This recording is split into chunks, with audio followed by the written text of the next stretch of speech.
This video contains subject matter that may be offensive and disturbing to some people. If you are the type to require a warning throughout a video or show, let this message serve as your warning. This channel discusses the harsh reality of true crime. If this warning is not sufficient for you, consider a different genre and unsubscribe from my channel immediately.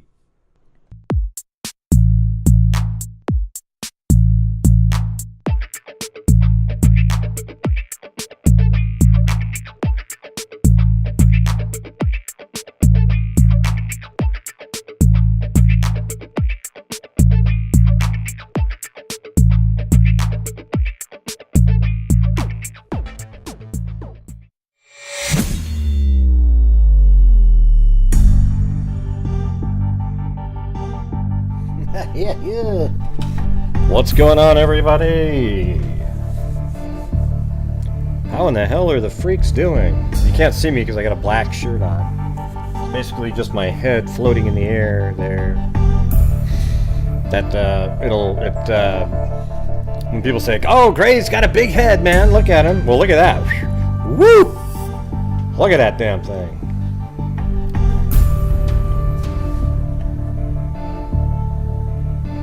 Living the dream, huh? Alright. Yep. Yeah, so before we get started here, I wanted to address something again, because now it's becoming a bigger deal, you know. So I'm going to show you guys this. This is a post out on social media somewhere. And, I'm not going to put any names or anything like that. Alright, so here we go. So this is the post on social media. It says, "I've officially had enough of Gray Hughes enriching himself on the backs of charities. If we all work together, we can shut his scam down within 30 days. Want to help? It's easy. Today's actions are to express your concerns via email to Tim Miller of Texas EquiSearch and the Innocence Project." And here's the emails. "Your next assignment will be in 48 hours. We'll all work together and stop Gray's charity scam. In the long run, the charities will actually receive more money by not having a narcissistic middleman taking over half of the gross donations." Does anybody believe that at all? That's one of the dumbest things I've ever read in my life. We've given $148,000 since January 2020. There wasn't going to be $148,000 given to anybody. Okay, now here's the thing, everybody. Here we go, everybody. This is how it works. And guess what? I contacted Texas EquiSearch and Innocence Project. They'd already sent 2 emails to Texas EquiSearch. And of course, they're going to let me know who it is and what they're saying. And Texas EquiSearch loves Gray Hughes Investigates. Okay, the Innocence Project loves us. I mean, we've given them like $5,000 over the last few years, right? Knick-Knack, I had a 30. I called them up to preempt this shit, and we talked for 45 minutes. They know what we're doing here. Here's how it works, everybody, on my show. Every single night, the freaks support my channel with super chats, and I can do whatever the hell I want to with that. However, they know that I donate a lot of money of what I make to charities, and thus sometimes people think, wow, I'd rather give to Gray's channel than to some other place who doesn't give a nickel to anybody.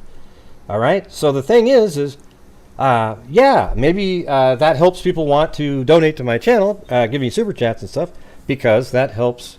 They know that I'm going to give around 50% of my net income to various charities. I'm not raising money for a particular charity on a nightly basis. I don't say, hey, tonight's show is generating. Now, the other night I did one. I said, hey, I'm going to donate to Texas EquiSearch. Whatever you guys put up on the screen there, I'll put that exact amount to them.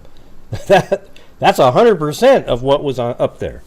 Okay, now the thing is I bring in income, so I'm able to, throughout the year, I can send in thousands of dollars to charities out there. Last year, $62,000. Do you think that $62,000 just would have magically shown up there? No, and it's out of my income. So anyways, I'm putting that out there right now because this is what I'm having to deal with. I had to call up Knickknack, I called up Rain, I called them all up to let them know what's going on because these people are absolute psychos. They have nothing better to do with their lives.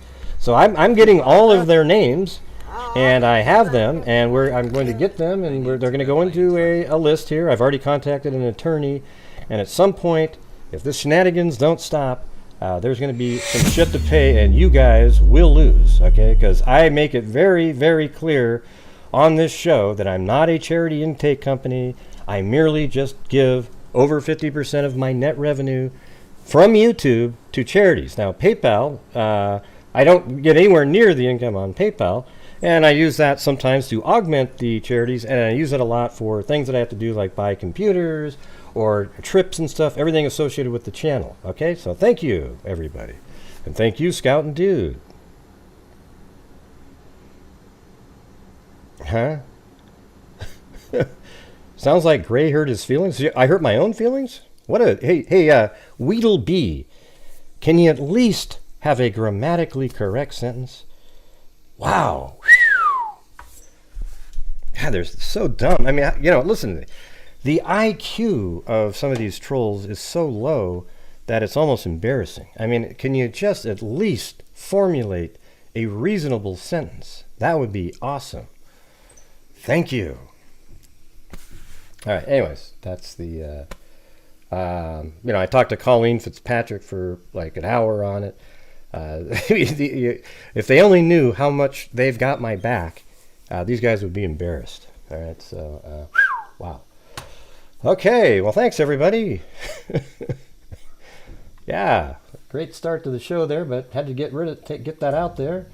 I'm not saying I didn't put any information of where it came from or anything like that. I just know that it's out there, and two people literally, like morons, sent emails to the charity.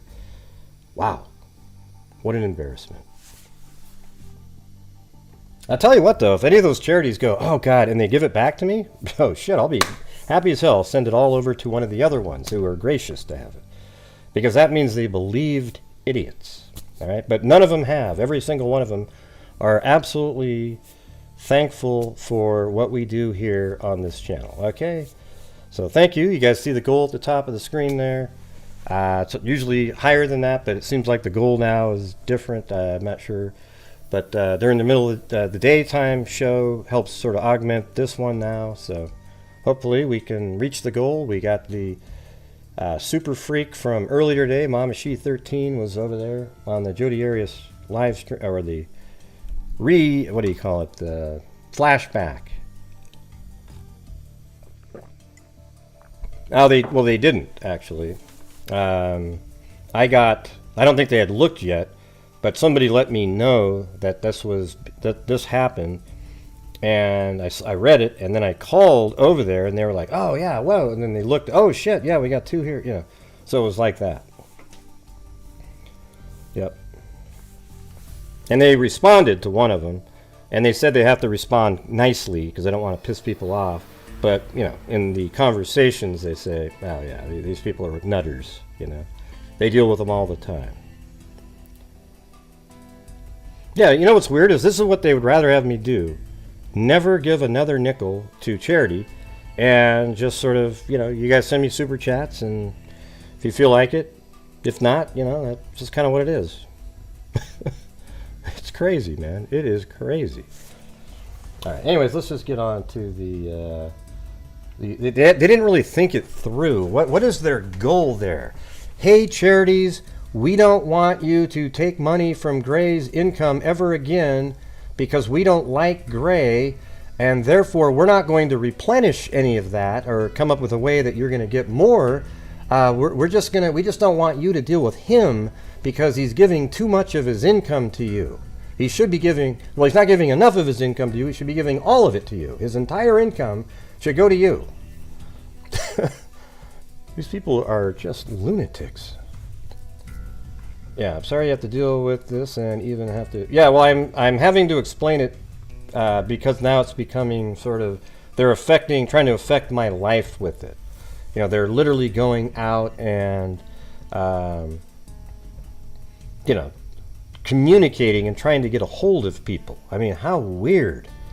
And there's one person in general that, I don't know if it's like somebody that felt like they were scorned or something. Two of them, really. There's one that's an ex-mod who did all this stuff, and then there's another one who just doesn't like me and goes out of her way. I mean, for example, in the email that they just sent back to me, it says, hold on. Look how crazy this shit is. She says, "Truth, you're such a scab artist." And I said, "Can't wait until those charities see the clips from your shows." Yeah, your toxic content. Who cares? Who cares if people don't like me personally, my toxic content? At least I'm doing something good out there for people. And then I said, "You're a liar." And then she says, "No hurt feelings here. We have clips from your show." What clips? Clips of what? It's ridiculous. Oh my God, these people are crazy. I don't think anybody on YouTube has ever been more clear than I am when I say that on my show, you guys send in super chats and ad revenue, and all the income from the channel are my income, and I give over 50% of the net revenue to charity because I want to. I don't know how many times I've said that. We have grazed back, heart, black heart. Yeah. Anyway, hey, thanks, Alley Cake, and sorry, I don't mean, I just have to get this off my chest here. We have your back at Gray. Thanks, Scouting Dude, and Vanessa Dance. Don't want to miss you guys here. Put you in case we get to a spin. Alley Cake, thank you. And Danielle, thank you. Yeah. So, anyways, it's unbelievable. So they're sitting around going, "Ooh, ooh, ooh, let's make a clip. Let's make a clip. We're gonna show them the clips. Ooh, ooh, ooh, clips. Clips of what?" There has never been a show where I say, "Tonight, everybody, we're raising money for this particular charity. Thank you very much." Some nights I say, "Hey, you know, the only way we can donate a lot of money to charity is if every single night we have good performance, and it also helps out my channel." You know, I mean, that's just the reality of it. I'm not a charity intake company. Thanks, Tawny Lee and K-Me. I don't know, man. It's really getting to the point where it's just really frustrating. She's just really a dumb... This one lady that emails me is just dumb, okay? IQ of a cockroach. Let's see. Yeah, well, it does suck, Kimber. It does suck. All right. So, how about this? I'm just going to get... hey, it's good to see Bama Forever up there, and... who else is in there that I haven't seen in a while? Oh, there's Scouting Dude. Well, thanks, Karen McCann. I give charity around my area first, then I give a donation to Mr. Gray. My money, my decision. Yeah, well, thank you so much. Love your channel, yeah. Gray. Oh!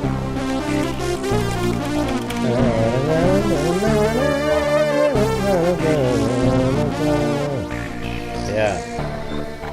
Thank you, thank you. I give charity around my area first, then I give a donation to Mr. Gray. My money. These guys are gonna have to... Where my money goes. Yeah. We're gonna have to resort to like cutting and pasting and making something seem a certain way. These people are nuts. Yeah, absolutely crazy people.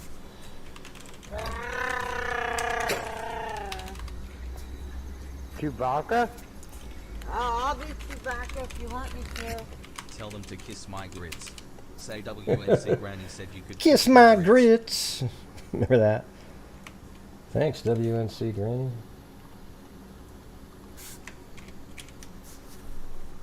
Yeah, I'm just keep doing what I'm doing. Like Lillian says up there, I'm just you know, if I don't know what else to say. I mean, we've done some amazing stuff over here. Well, I had a really cool conversation. Oh, yeah, by the way, remember the other night when I told you, I showed you that one case from, it was a Jane Doe that we might do that was on, what's the name of that one? Namus. Remember the Namus one where the body was just on the side of the road and there was a couple, are they unidentified? They had the bell bottoms on. It was 1971. Remember that? Mainly a skeleton. They had a sketch in the newspaper. Well, I called her up today. I actually got a hold of the, she's an actual forensic anthropologist. I called her up and directly, she had a cell phone number underneath it, and I called her up directly and she said, hey, guess what? She goes, well, that one is almost, they have a name already. They just haven't come out yet. I was like, whoa, really? So somebody's already done that one, but then I was talking to her. Man, what a cool person. She thinks just like we do, how great it is to get somebody's name back. I mean, it almost sounded like she was sitting in the same conversations we've been in. And she has a whole bunch of other cases, too. So I told Colleen about it, and they were excited. So then I sent her an email with my contact information. So now, well, it'll be more of a sort of, hey, here's one for you. Boom, right? And look at that. I did it again. Isn't that a song? You should have said, oops, I did. Can only stay. Oh, well. That's right. You sent me the email. So everybody, I mean, this new thing of COVID that's out there is pretty strong. I don't know if that's, I can't remember if that's what you said you had. But it really spreads quick. I mean, it's almost everybody well, not everybody, but a lot of people I know that never had it got this one. But I think it's also because people are less wary, and I can't remember if that's what you said. Oh, wait, no, I know what you said. You had like bronchitis or something. It's not COVID, though. And my other friend on Facebook has that. I remembered now. Hey, see, my memory isn't too shitty.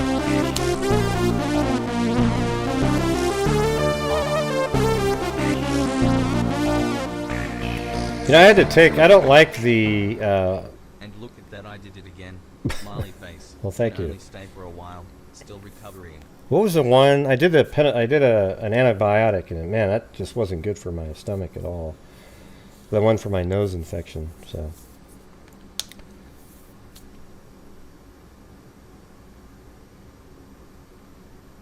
Yeah, I'm getting things confused in here. So many different people with different things. I know that Mag had that, and then another person that comes in here has COVID, but that's not what Bama Forever has. She has something like a lung thing. But anyways, thank you, Bama Forever. I appreciate it.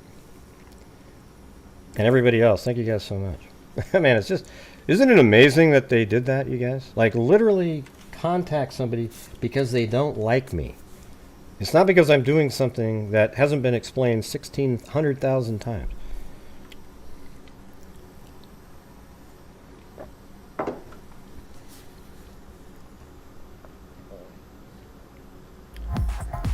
Hope you get better soon, Bama.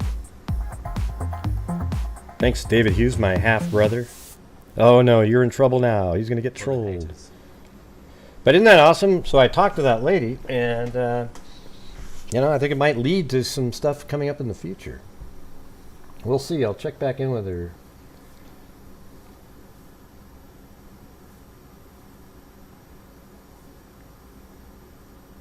Yeah, I mean, they literally explain it on every show. So for these people to not hear what I say just means that they're intentionally being ignorant on purpose. Like literally okay, forget that part. How can we sell it that he's like this because we don't like him? God, it's ridiculous. And so that's it.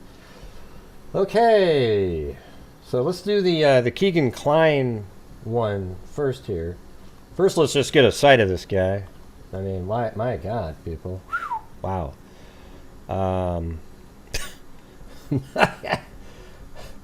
Wow. That's Kegan Kline right there. Good stuff, huh?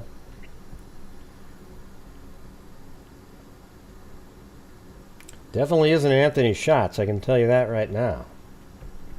You know, you wonder if somebody pushed him over, if he would just roll and then stand on his feet again. You know what I mean? You're like, remember the movie Willy Wonka and the Chocolate Factory, when you had Violet Beauregard and she ate the everlasting gobstopper and turned into a blueberry? Literally, he's very close to that currently. I think if somebody just shoved him in the back, it would just be like, woo, bam, he's right back on his feet again. Which is kind of convenient in a way. You know what I mean? Look at this guy here.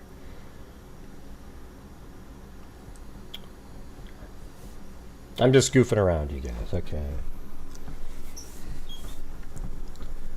Let's see. Yeah, I love that movie too. I think Willy Wonka, the original one, is absolutely amazing. And right now at noon, we are... Okay, that's where the clip came from. So let me get the... That's WTHR had the clip. I only used 8 seconds of it, so hopefully they don't care. All right, the man who was investigated for any potential role he played in the Delphi murder investigation is set to be sentenced in a separate case Thursday morning. Right, so that was before, and that says an update, a continuance has been granted for Kegan Kline case as the defense seeks further review of evidence and potential withdrawal of the plea. So, I mean, how do we look at this thing in conjunction with what we sort of were thinking that there's a deal behind the scenes? This almost seems like a better deal. Like they got some, okay, we got to make it look like this.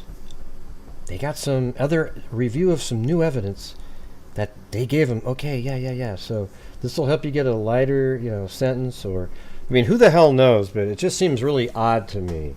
Again, I mean, this hardly ever happens here. A continuance. He pleaded guilty and he was going to be sentenced today, but instead, he says, well, no, there's some more evidence out there. And so he might withdraw his plea. The next status hearing has been pushed to June 1st, which is 2 weeks from now. Kegan Kline will face a judge in Miami County when he learns his fate after pleading guilty to 25 counts related to child exploitation. Even after a recent change to court policy earlier this month, the judge has denied allowing news outlet cameras in the courtroom. Yeah, jeez. Is this how this is going to be here? Yeah. In March, Kline pled guilty to 25 counts of child pornography. The case gained more traction when a social media profile used to solicit photos from minors called Anthony Shots was discovered and that he had interacted with Libby the night before she was murdered. But it also says in that one document that he contacted Libby's phone at 8 in the morning that day. Social media messages uncovered by investigators indicate Libby thought she was to meet Anthony Shots the next day. So that's sort of interesting. Okay, so again, everybody, this is what we have to keep in mind is social media messages uncovered by investigators indicate, I haven't seen this part here because we've gone over all the documents. One of them does say that apparently she was supposed to meet Anthony Shots the next day, but it was just written like that's what an investigator said to Kegan. This here says investigators have social media messages uncovered. So maybe this is what they're talking about. Investigators indicate Libby thought she was to meet Anthony Shots the next day at the Monon High Bridge. See, but that would be the conversation the night before. So let's say that that is accurate. So that would be the communication the night before. Isn't it just unbelievably unlikely that, okay, hey, let's get out to the bridge somehow. Ooh. They get out to the bridge, Libby and Abby do. They're excited to meet Anthony Shots. But it's really just going to be Kegan Kline. But Kegan Kline never got to meet them because some other random killer named Richard Allen killed him before the Anthony Shots profile got there. Look at, there's no chance. I think that if they're not connected, everybody should go out and enter a 19 number lottery ticket, because you'll probably win that sucker. I mean, this is just so ridiculous, you know?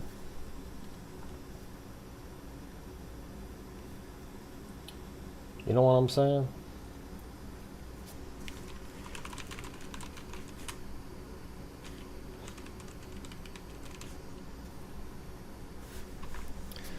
Yeah, let's see. Yeah, so hey, by the way, that lady just emailed me back and said, "No lies for me. Your behavior on the clip speaks for itself. Abusive and toxic.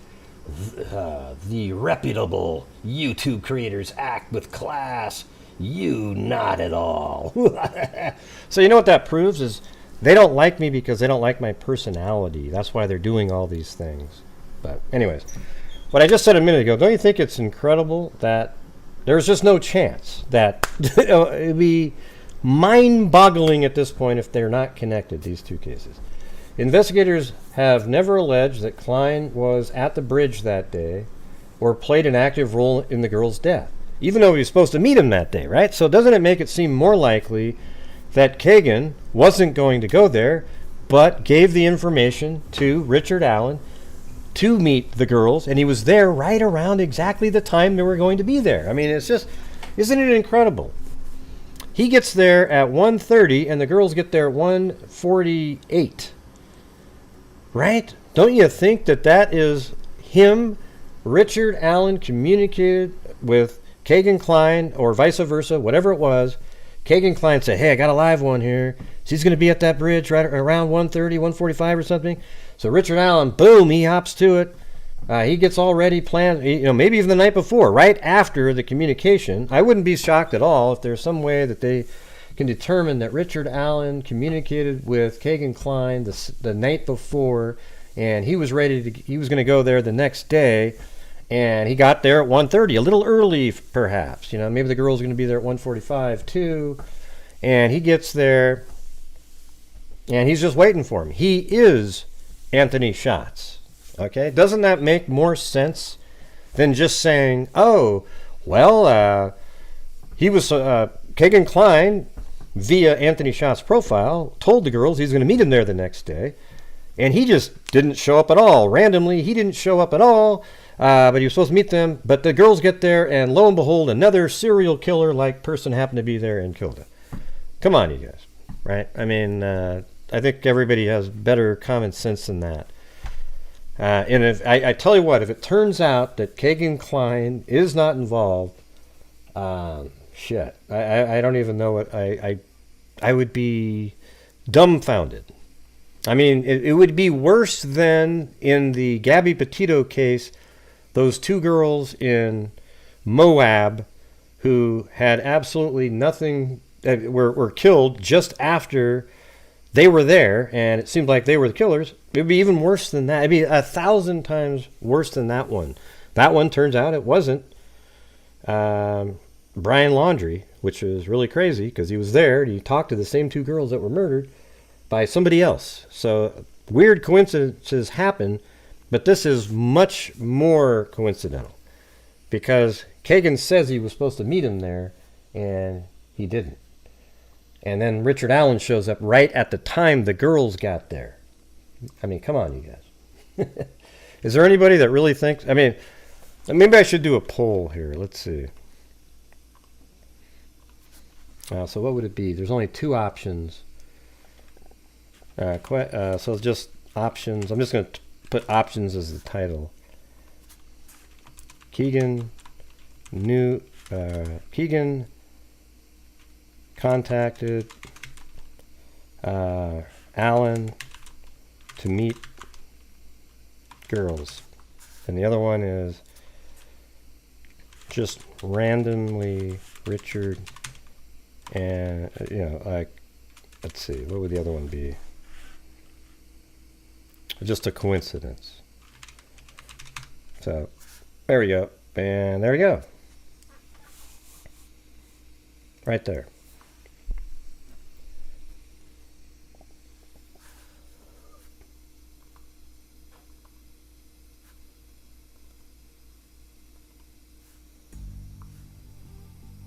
Got way too quiet.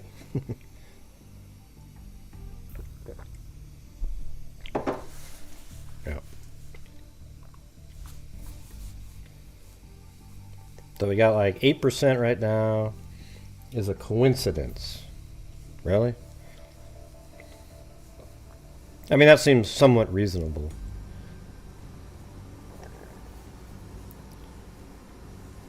Hey, Cold Truth.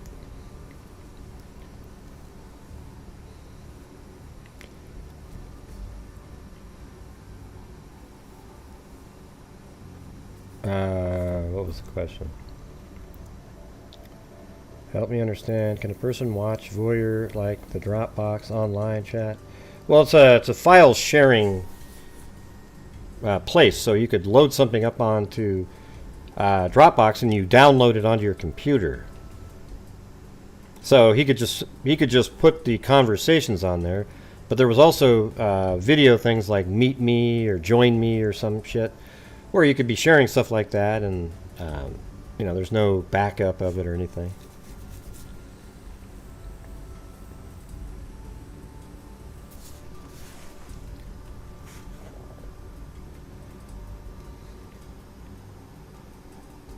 Wow. So there's 14% of the people believe. You notice how that just jumped up dramatically on the other side? Those are all the people coming in from elsewhere, if you know what I mean. How about this? Can anybody type into the chat, if you're one of the people that said coincidence, how you think that that is reasonable when Kegan Kline himself was supposed to meet the girls there the next day, apparently, based on this article here. And then the next day, he doesn't show up, but Richard Allen is there at exactly the time he was supposed to be there, and he kills them. I mean, and he was in a hurry. Like, he was on a, you know, he was on a mission. He knew exactly what he was looking for and waiting for.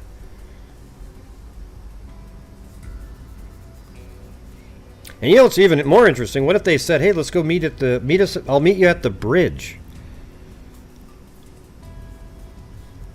And so he knew to go down to the platform 1, and then we saw these girls walking. He walks by them because he knows he doesn't look like them, and then he watched them to see what they would do, and then he trapped them.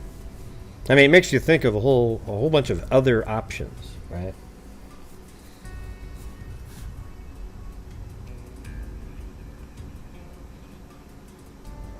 Well, there you go. That was the end of the poll there.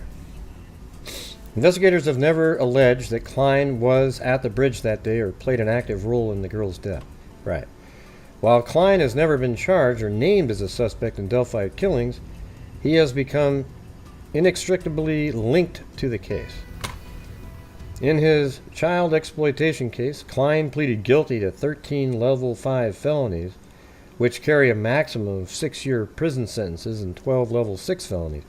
Let me ask you something. What evidence possibly could have came forward that Kegan thinks, ooh, man, I better, let's rethink this. I might plead innocent. I mean, this guy's guilty as hell, man. You know, unless it's something, like, let's think about it in a way, connecting it to the Delphi case. What is it that could have came forward? Is it something related to that a lot of the charges he's being charged with were not him doing that communication, some of the worst ones, perhaps? See, and maybe that came forward. Remember, maybe, you know, his father's been implicated here by Kegan himself and various people out there and official documents. So what if that's the deal there, where they get some new information that implicates somebody else? All right, everybody, I have to say thank you to somebody who calls themselves Catering Wench. Okay, I didn't call them a catering wench. I'm sure somebody will splice that together and say, look at that, he called somebody a catering wench. But thank you, Catering Wench, and Vicky, Cardi, and Danielle. I wish I could call you something else other than that, like just catering. Right. Thank you, Vicky Accardi.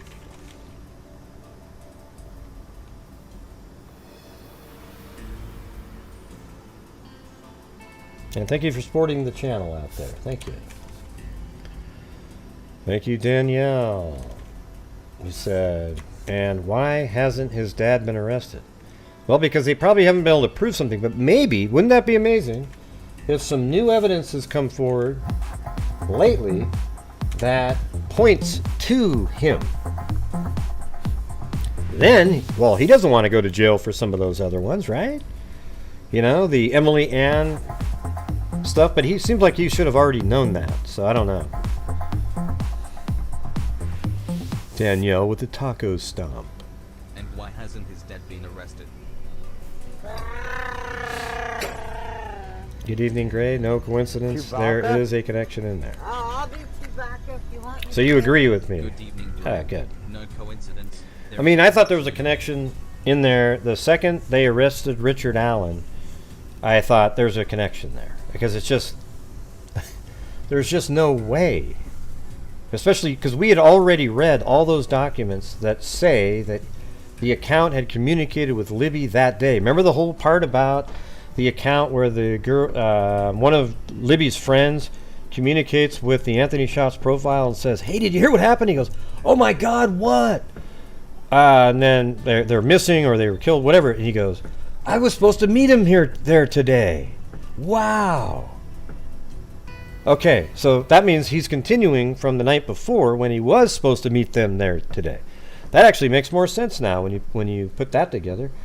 I'm just going by what the article says here, whether they got that right. So isn't that crazy that the next day he hears that he was supposed to meet them, but he didn't. And the reason he didn't meet him is because somebody else. So let's just say he didn't show up. Wow, what horrible luck that is. The girls went there at exactly the time they were supposed to be there to meet Anthony Shots. And Anthony Shots, for whatever reason, didn't show up. The Kegan Kline guy didn't show up. And then some other killer was there and killed them.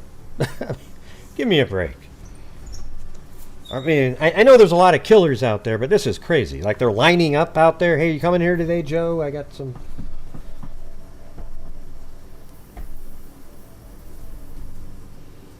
Yeah.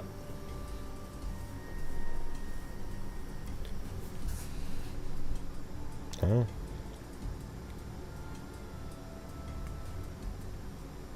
Oh, really? What was that, the sentencing? I don't even know who you are, Bossy. I see your name, Bossy, but I don't know who you're... What were they saying in there that made them want to continue it? Was it exactly what we were just saying? Yeah, I guess it could have been aliens, Raven.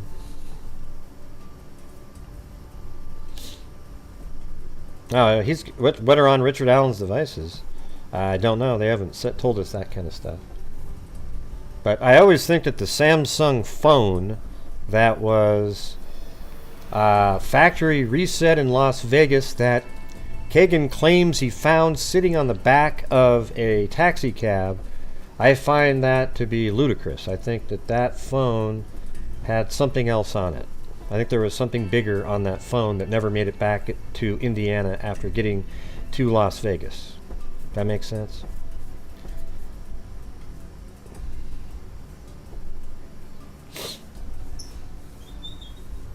I don't think it's just you. Do you think Jesse McFadden from... Huh? No.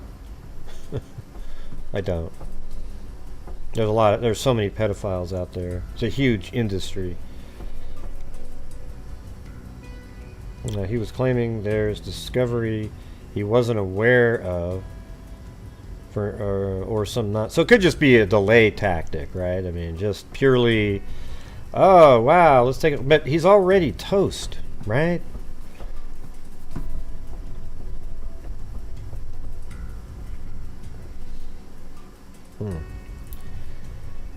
Makes sense about the phone found. Yeah, I mean, what are the odds? See, there's a lot of things that don't really make sense odds-wise here. What I just said a minute ago about him meeting at the bridge. And then also the phone. Oh, he just found this phone in a taxi and he had to make sure it was explained well enough. Hey, yeah, it was just, why was he explaining that phone? Because it was another phone that was factory reset? Oh, but he doesn't have any record of where it came from? How do we know it didn't come from, let's say that was Richard Allen's at some point.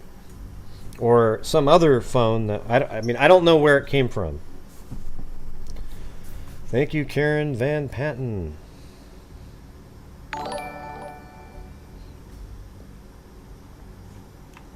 I mean, I think that guy could be doing the same type of stuff, Danielle, for sure. I mean, you know, he's got those computers and all that stuff. Doesn't seem like it's... I don't know. There's just so many people that do that. But I see what you're saying, that I think that they do the same... It could be the same sort of thing.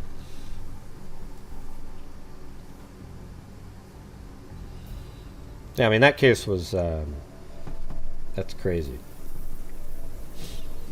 I think they need to be... We got to keep following that a little bit. I think there's more information. One of these days, next couple days, I'll probably revisit that McFadden one and get all the newer stuff, because it was crazy. I mean, we covered that from the beginning, right when it was happening, and he kills his 2 friends of one of his daughters, and he kills all 3 of his children, himself and his wife, and then it turns out he moved the bodies. Somehow the bodies were moved. The family was allowed in the house. They find handcuffs on the walls, or on the floorboards, bolted thing in the kitchen, the cell phone of one of the girls on a shelf, computers all over the place, and what a disgusting display of ineptness by the sheriff's department there. I mean, I'm a total law enforcement person, but that was really ridiculous. Okay? So I think that's just something that's... that guy could be part of another ring over there. They're all over the place, these pedophile rings. They're not just... Like, Kegan Kline didn't invent this thing.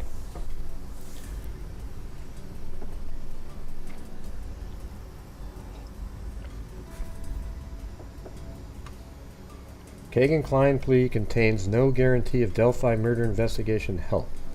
Right. They aren't going to be able to say that out loud. That's my opinion. And wouldn't that be interesting if the discovery that they gave Kegan now are things that implicate his father? And now he's taking a look at that because he was going down for some of those, but he could, he might be thinking, ooh, who knows, right? I mean, we heard all the stories about Kegan Kline's dad and things that he did to his children when they were younger, violently smashing their heads into toilets. One of the daughter broke her arm. He bit his wife in the stomach when he was attacking, bashing his kid's son, like he was sexually aroused by the fear in a child. Yeah. Yeah, he was god-awful.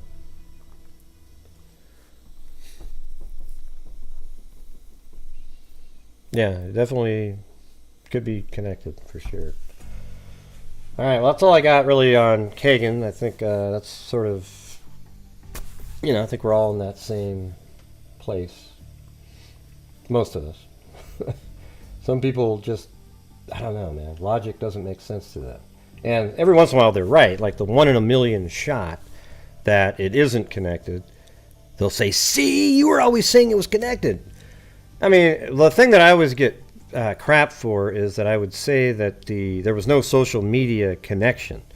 But my thing is once I was told there was, while I was frustrated that we were told that, I just switched right over to it and now work with that information. I don't need to keep trying to sell that it wasn't social media. See, that's what makes me different than a lot of people. No, really. Let me keep going. My courtroom was Spar is going to implicate Max concurrent sentences. Really?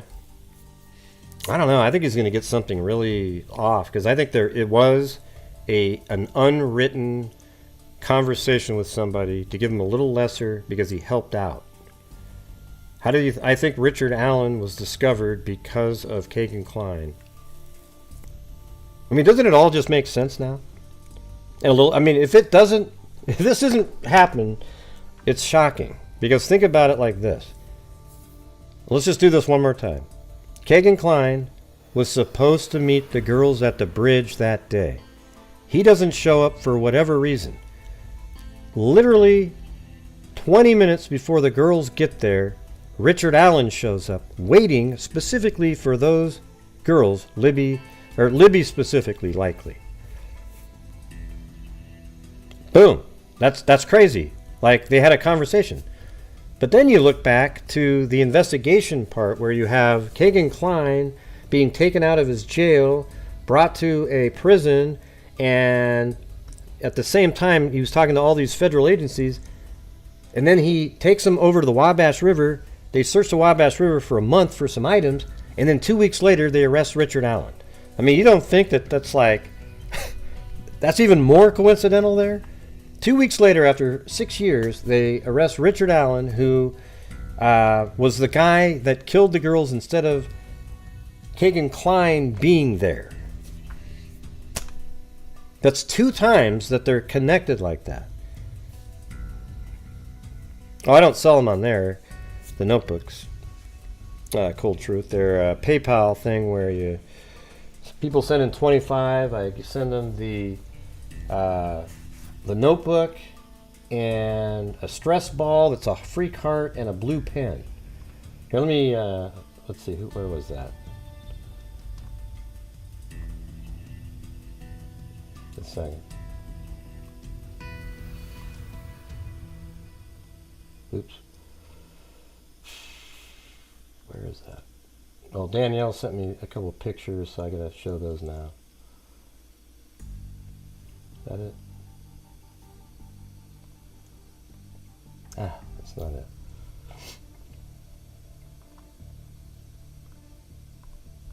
Yeah, can't find it now. That's awesome. Hold a second, let me try it again. They're pretty cool looking though. There it is. See, look at, there it is, right? So look at it. Blue puts his paw print on the notebook itself, okay? And then he signs the inside of it. It's really crazy.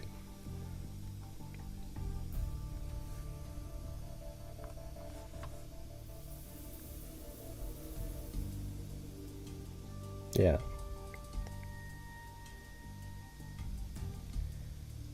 Whoever posted that shit in yeah.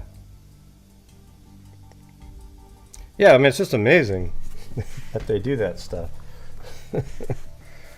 Yeah. I think, but listen, hey Zozo, people know girl code. So you don't need to fix I even could read it. I'm learning it, man. Yeah, they're actually pretty solid, good notebooks too. They're 80 pages with they come with their own little pen, and then I throw a blue pen in there, and then blues on the front. So I've got 8 to send to do here. If anyone wants to add to that list, I'll probably do them tonight after the show. I like watching TV and just sort of going over there. It takes a while. It's hard to come up with new creative things to write in the notes, but it's just.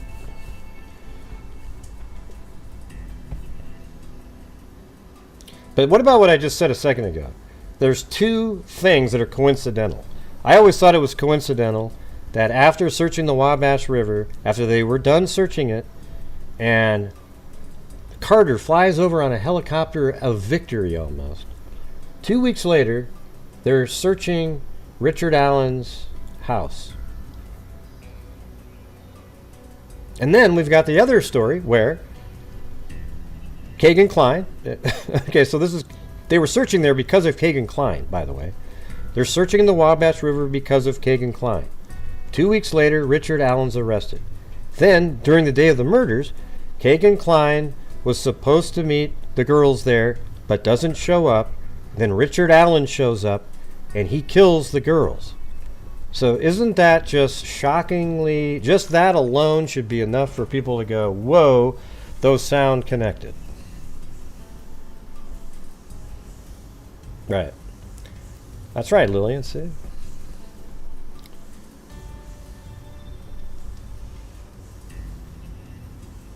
Oh, you're going to go with the Garrett Kurtz stuff? Those cases, I don't know. They just never really, I never really followed the ones he was involved with.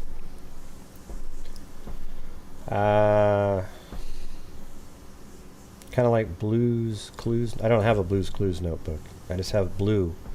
He's just Blue on the front. You should know who Blue is. He doesn't know how to type.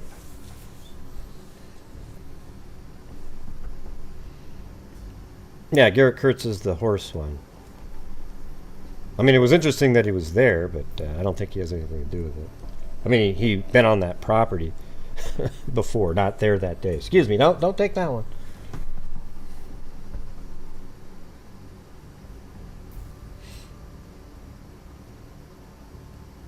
Okay, I'm going to switch over now to a different case here.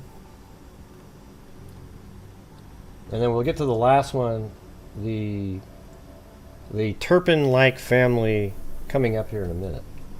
But, might not be a minute, but one of our freaks, Anne Healy, she, her brother was murdered in New Zealand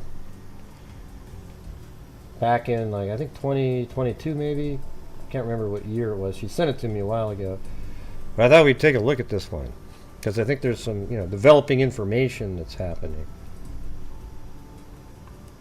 I think it's probably down here somewhere.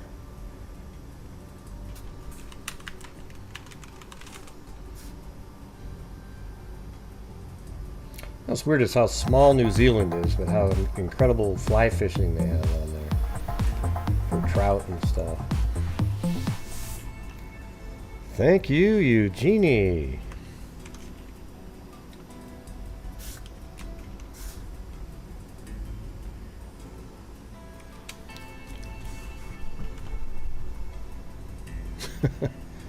And Marie Crossley.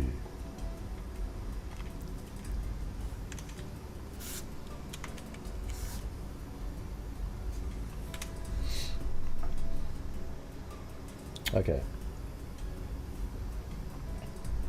So this is back on March 2022 here. It says, the 56-year-old man at the center of a homicide investigation was only employed for 2 weeks at the orchard where he worked before his death. The body of Simon Allen Bevers was found at Edens Road Fruit Orchard. Let's see if that just pops up in here. Yeah. Well, it's called Eden Road Fruit Limited, so I guess it could be right here.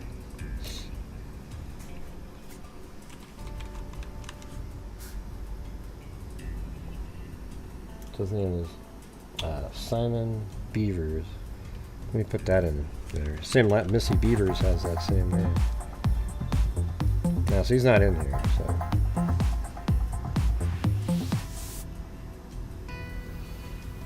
Thank you, Yee.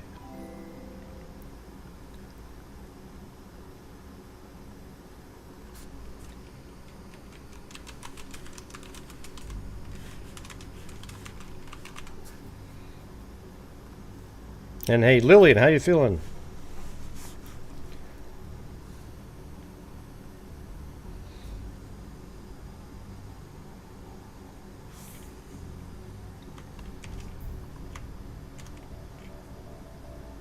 Let's get that pause again. All right. Right there. Does it have street view there? Oh, it went to right there. That's too bad. It just stops. Oh, yeah. Well, there you go. That's why you wouldn't be able to keep going down there. Oh, you got yours today? Cool. Your Gypsy. Thank you. Well, the next set's going to be the Chloe one. And then I guess the third and final one will be all three of us together. You know, The Scooby Gang. I guess.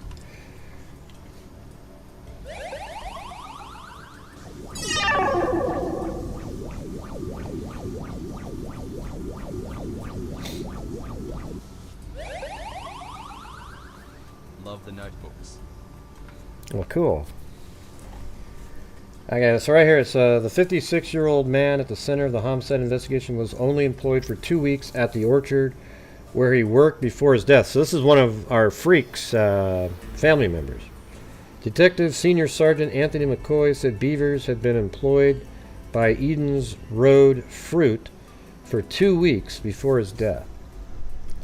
On Friday, McCoy said Bevers was a seasonal worker who was a New Zealander. He was not from the Nelson region.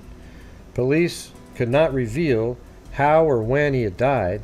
They were tracking Bevers' movements from Monday as he had been at work then. Police environmental science and research staff and other specialists are involved in the investigation. Inquiries were underway to establish exactly what occurred and to identify those responsible, and police wanted to speak with anyone who might have information about the incident or those involved. Anyone with information is to call, I don't even know how to read those numbers. It's case number 220-309/6803, and there's even a Crime Stoppers over there at 0800-555-111. Then on March 8th of this year, so a whole year later, so that's the guy right there. That's Simon Bevers. So the killing in Apple Orchard and a blood-stained jacket. Simon Bevers was killed as he slept in a tent on an apple orchard a year ago. A blood stain on a colleague's jacket put the spotlight on 3 men, but the case remains unsolved, Blair Inser reports. In March of 2022, detectives investigating the murder of an apple orchards worker near Nelson made a major breakthrough. Simon Bevers, 56, had been found lying in a pool of blood in the tent. So she had sent me this email in March. I didn't see it, and she sent it to me, this again, and a newer one. So in March 20, or not, I don't know if it's newer, but it was a few days after this one. So Simon Bevers, 56, had been found lying in a pool of blood in his tent 2 days earlier after he didn't show up for work at Eden's Road Fruit in Hope.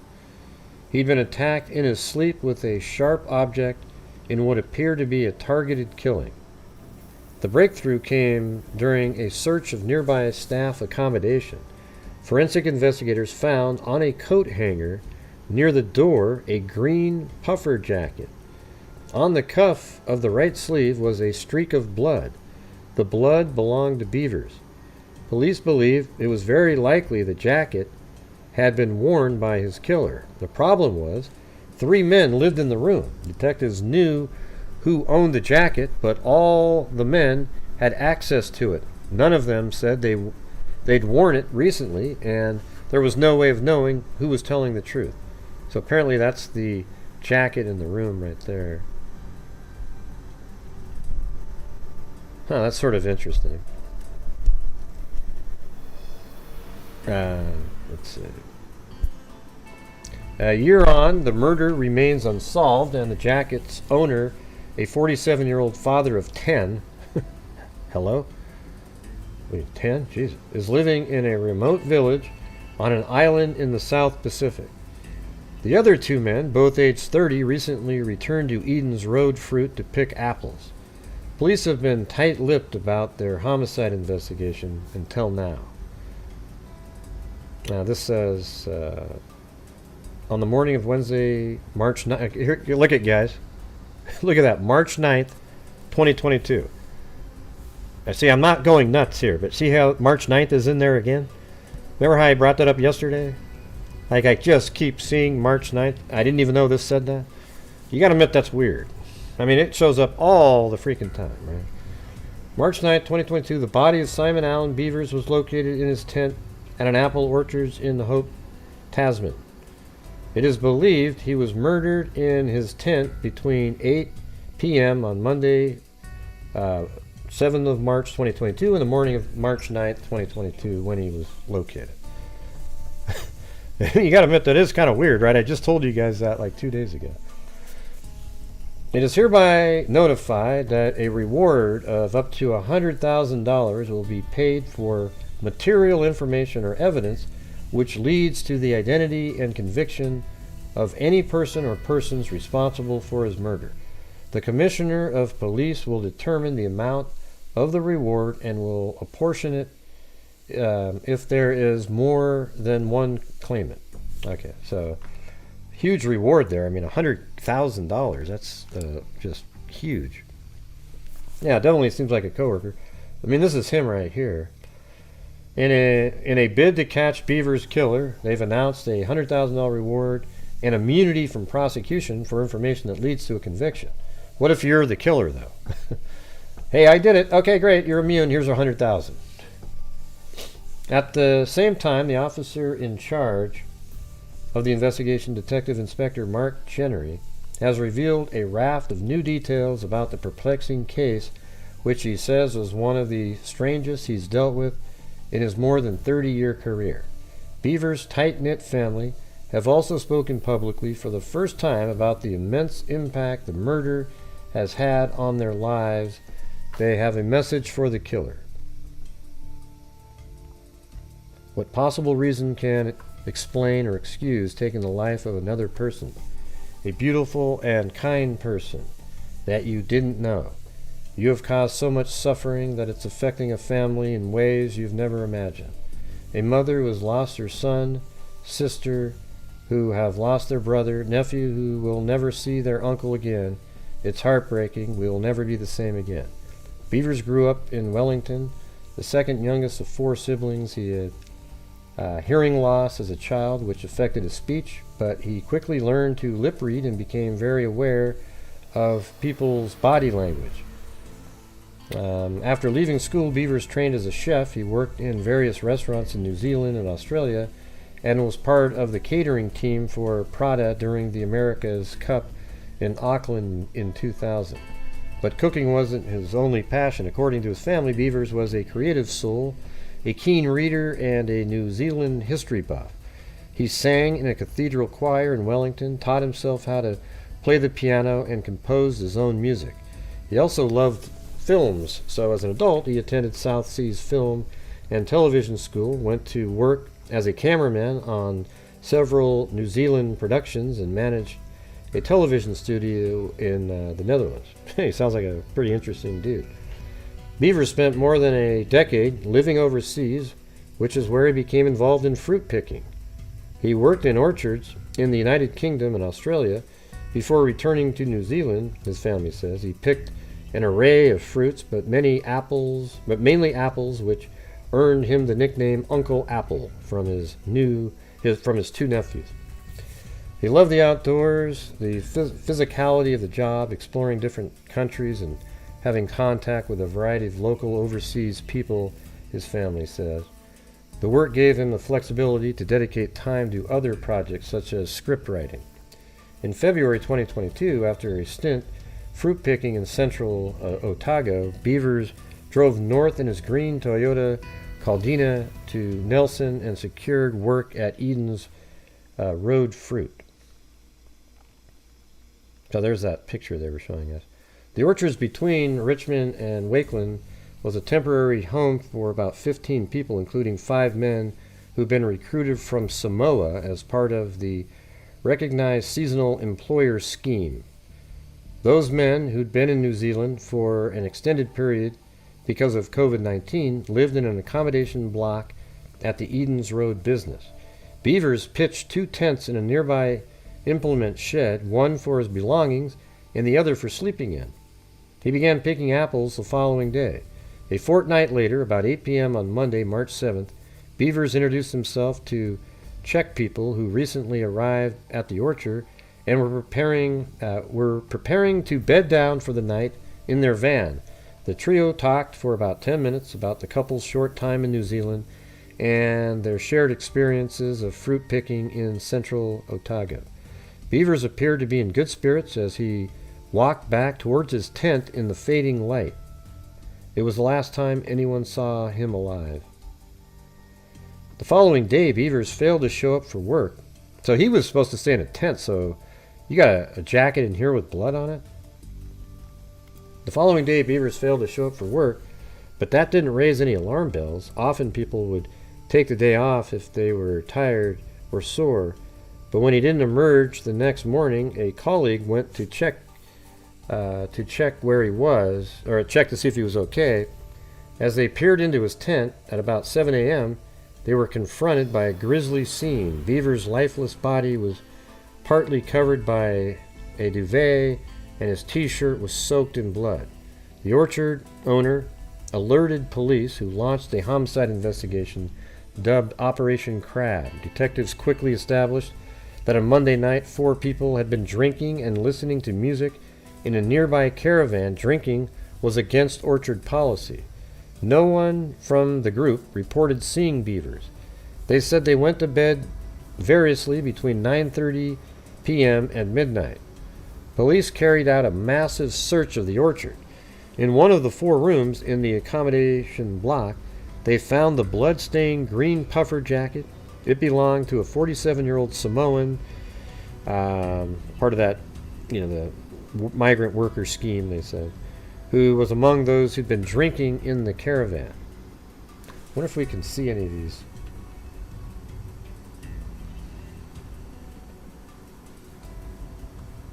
Seems like if there's anything, it might be over here, but I think it's down. I think this is the right place. Yeah, it's hard to know though. I mean, it has the same name. It's Eden's Road Fruit, but it could be something else. Maybe there's another place down the road, or Eden's Fruit. Yeah, Eden's Road Fruit Orchard. Eden Road. I mean, it's got to be the same place.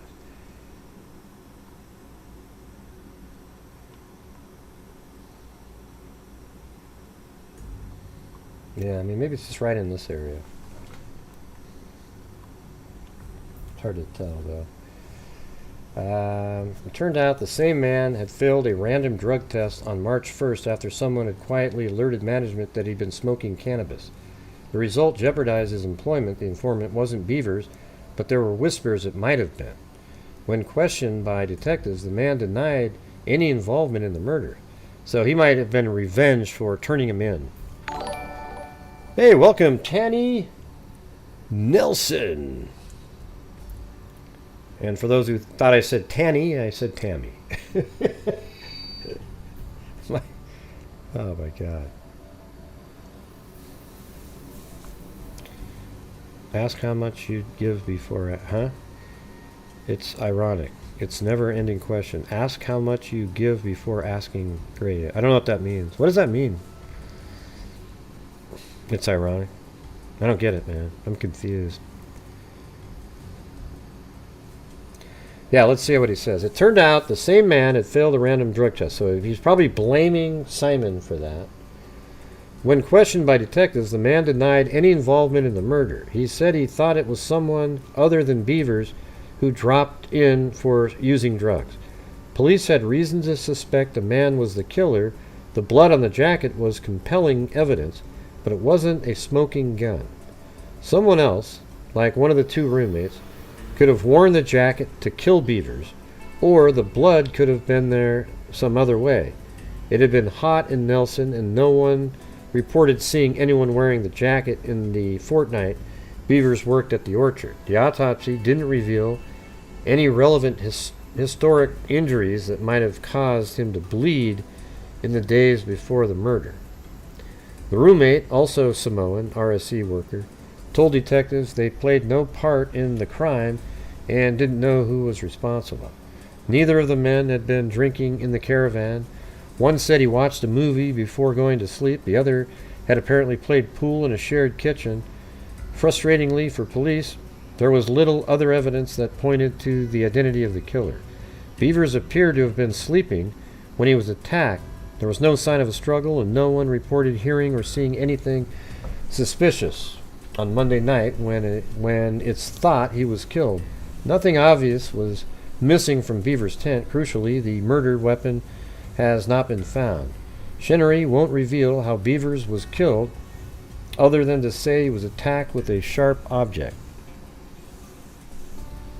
He says police have been unable to establish a firm motive for the murder, and inquiries to date have led to a brick wall to a certain extent.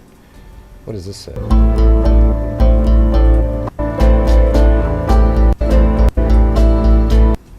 I guess this is the area.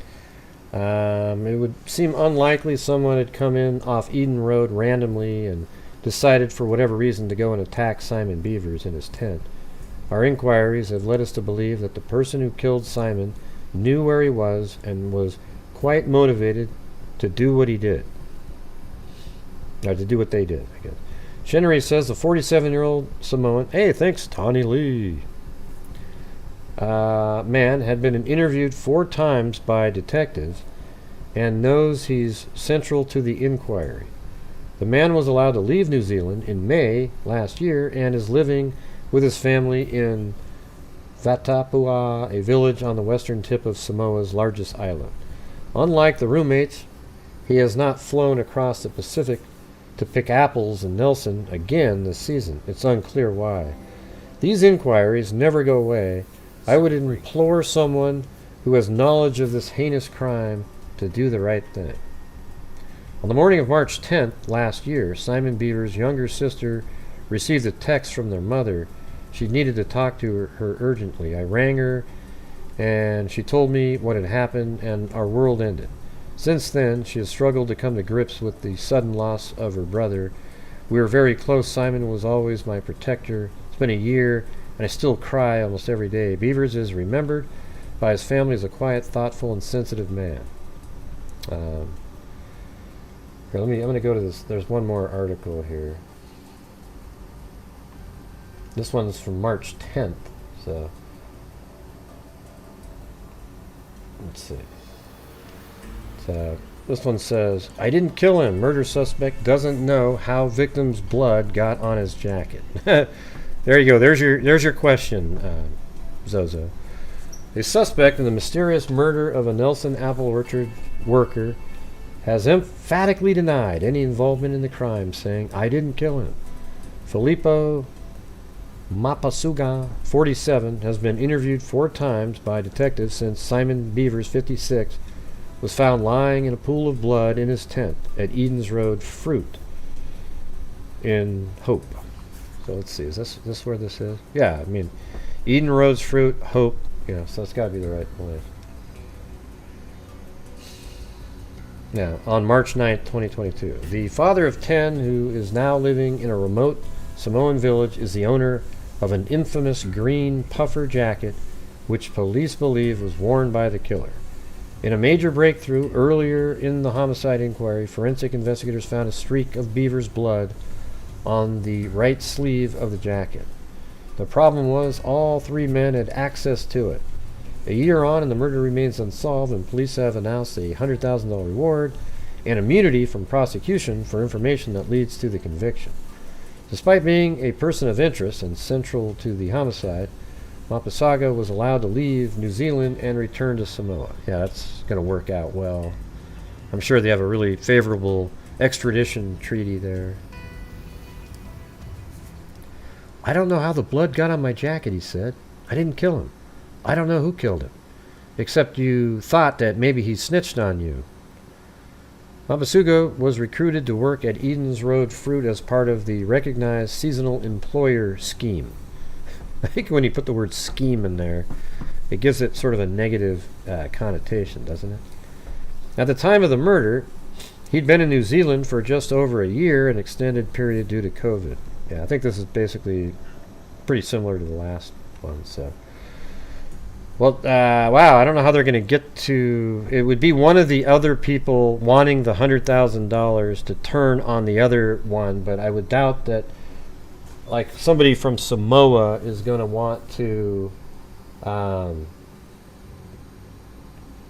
tell on another Samoan person and another. I mean, it just wouldn't go well for that person.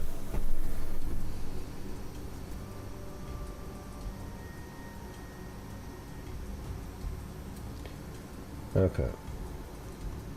So wow, that's kind of a sad story. That would be hard to solve. What would you? I mean, it seems like you would just. I feel like the guy that owns the jacket did it, and I don't know why that's just not enough, right? He's got it on his jacket. He was drinking, and they thought that Simon was the one that snitched on him, but he didn't. So it just feels like, okay, I mean, see what you got with that. And I mean, sure, somebody could have used it, but that's where I would jump in and say, well, aliens could have been there too, right? I mean, what would make somebody else grab his jacket? What, are you going to pin it on one of your Samoan buddies just so you can go kill somebody over here? I don't know. I think they need to... What they should do is check the entire jacket for DNA and see if somebody else wore it, their DNA would be on the inside of it.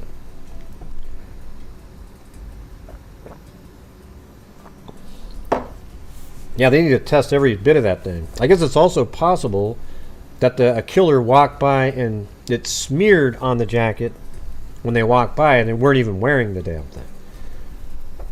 But, I guess if that happens, I don't know, man. Yeah, they probably know it's here. Yeah, well, it's kind of... So, Anne, is that really... so there was... They know for sure that he thought that your brother, right, was the one that snitched on him about the pot in his system. Oh, it's on the inside. Oh, well, that makes it worse. It's almost like they were bloody, so they put the jacket on to hide that they were bloody, maybe a little bit later to dispose of something, and then didn't clean out the inside very well. Yeah. Yeah, well, hey, we got it out there, and so, keep me updated on that one.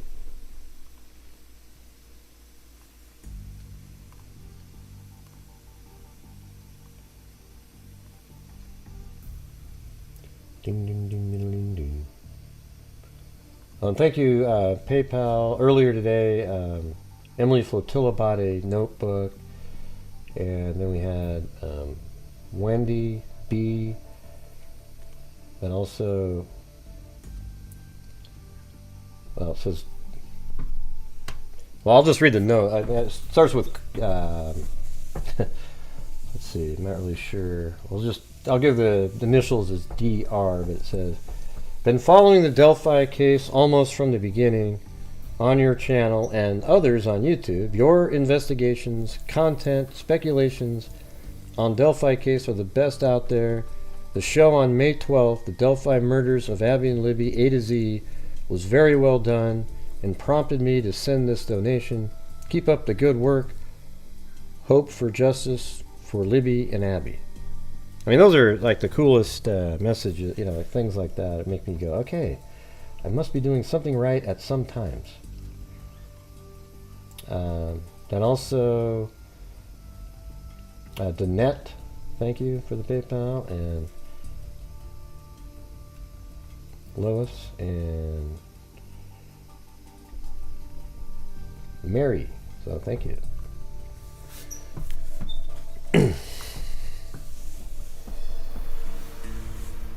I thought that was one of my better shows because I didn't really get interrupted much and just went straight from the beginning without a bunch of crap on the sides and just sort of boom, boom, boom, boom, boom, boom, boom, boom, boom. When it's all said and done, Richard Allen's the killer. Don't you think? What the heck? Quietly Frozen has become Unfrozen. The coolest name in YouTube history. Thank you, Quietly Frozen.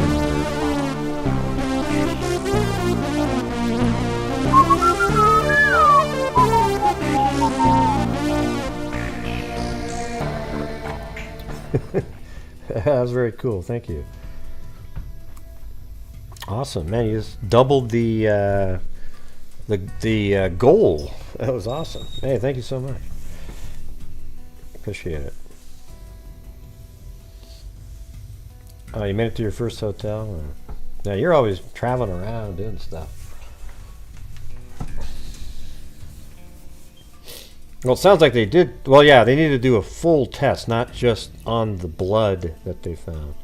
Like literally, find whose ever DNA profiles are on that jacket, and if it's only the killer's DNA on that jacket that they can find, then it's much more likely he did it. Especially now that we know that the blood that was on the inside of the sleeve. So that's a little different.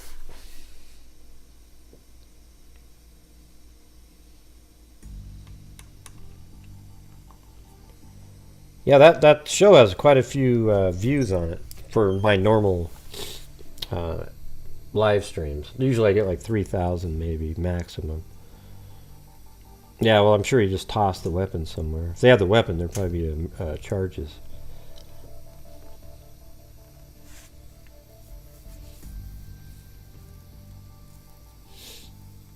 They have tested that jacket, but can't prove who wore it during the murder. I know, but have they tested it for... Oh, it does, so it does have several DNA profiles. Okay. Yeah, well, that makes it tough. So other people might have put it on and...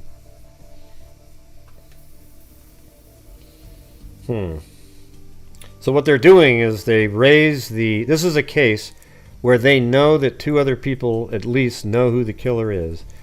And if that's why the story came out of increasing the reward, because, you know, a lot of people that live on Samoa aren't wealthy people, and $100,000 over there is like, you know, 5 million somewhere else.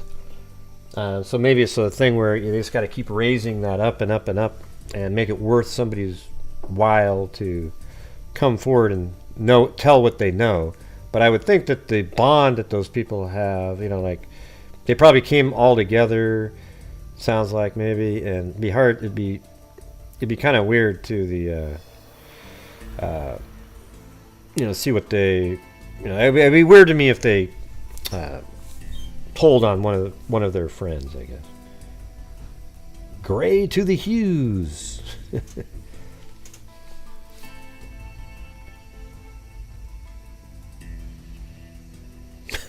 Yeah, I don't know what it was.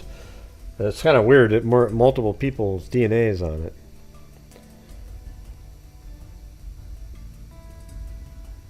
Oh, really? Good. Okay. So they're back. They went back to the same orchard. That's sort of a dumb move, don't you think? But fortunate. So now that the other guy isn't there, wouldn't it be a great time to pressure them? Except what if it is one of those two? But that'd be stupid for him to come back. So I think it's interesting that the one, you know, the one that they think is the killer doesn't show up, but the other two do. It would be kind of stupid for the actual killer to come back to the orchard. So I think that kind of rules those two guys out. I mean, how stupid would it be? Oh, I killed somebody, but hey, I want to go pick some apples at the same orchard that I killed somebody, so I'm going to go back there. So I think it sort of rules those two out, and the one remaining who stayed in Samoa likely is him, because they probably don't have an extradition for murder. Maybe they do, though. Maybe they have a deal with New Zealand. Don't you guys think that? What do you guys think? That doesn't it sort of rule out those two? Why the hell would you go back there if you did it?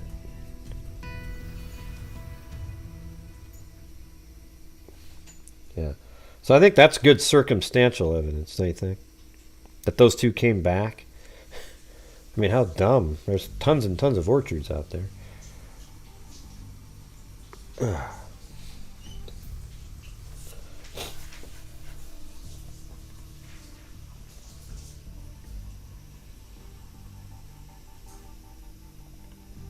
Oh, and Tammy Nielsen, thank you very much for the notebook order. They're hoping the reward will compel them to talk. Yeah, that's what I was just saying a minute ago.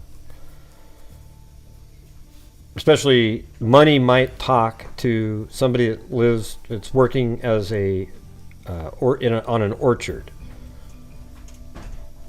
I mean, those people aren't going to be wealthy.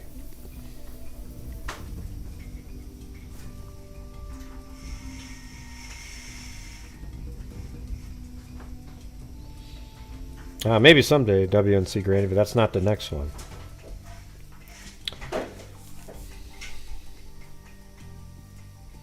Yeah.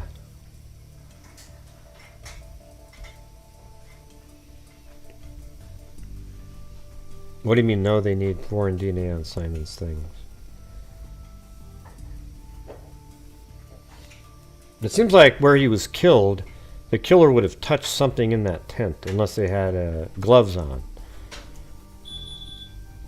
Okay, yeah, they need to test every single thing inside that tent. Yeah, anyways, alright guys, I'm going to switch over now to the Barbarians, the Turpin wannabes over here. Or not even wannabes. So you guys ready for this one? So here's how it starts off. Listen to this. Sonic Communications, how can I help you? Hold on. Hello.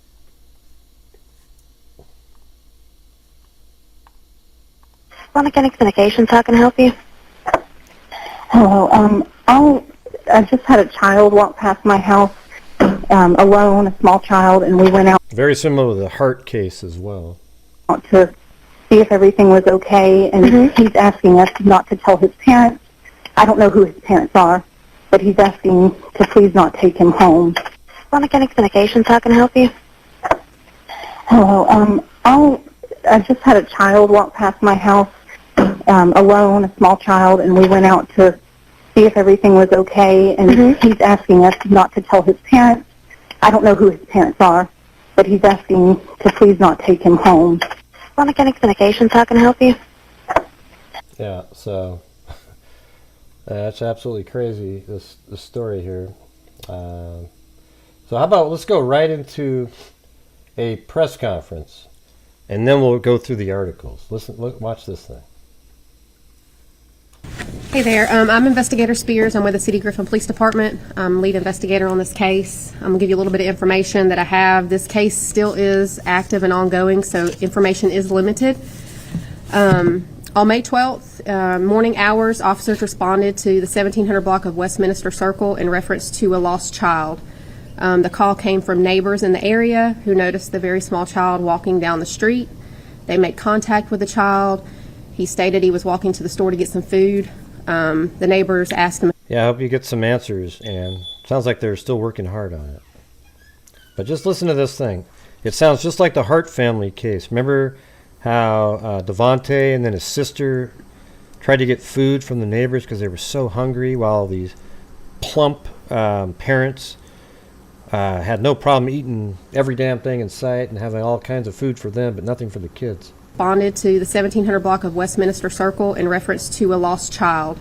The call came from neighbors in the area who noticed the very small child walking down the street. They made contact with the child. He stated he was walking to the store to get some food.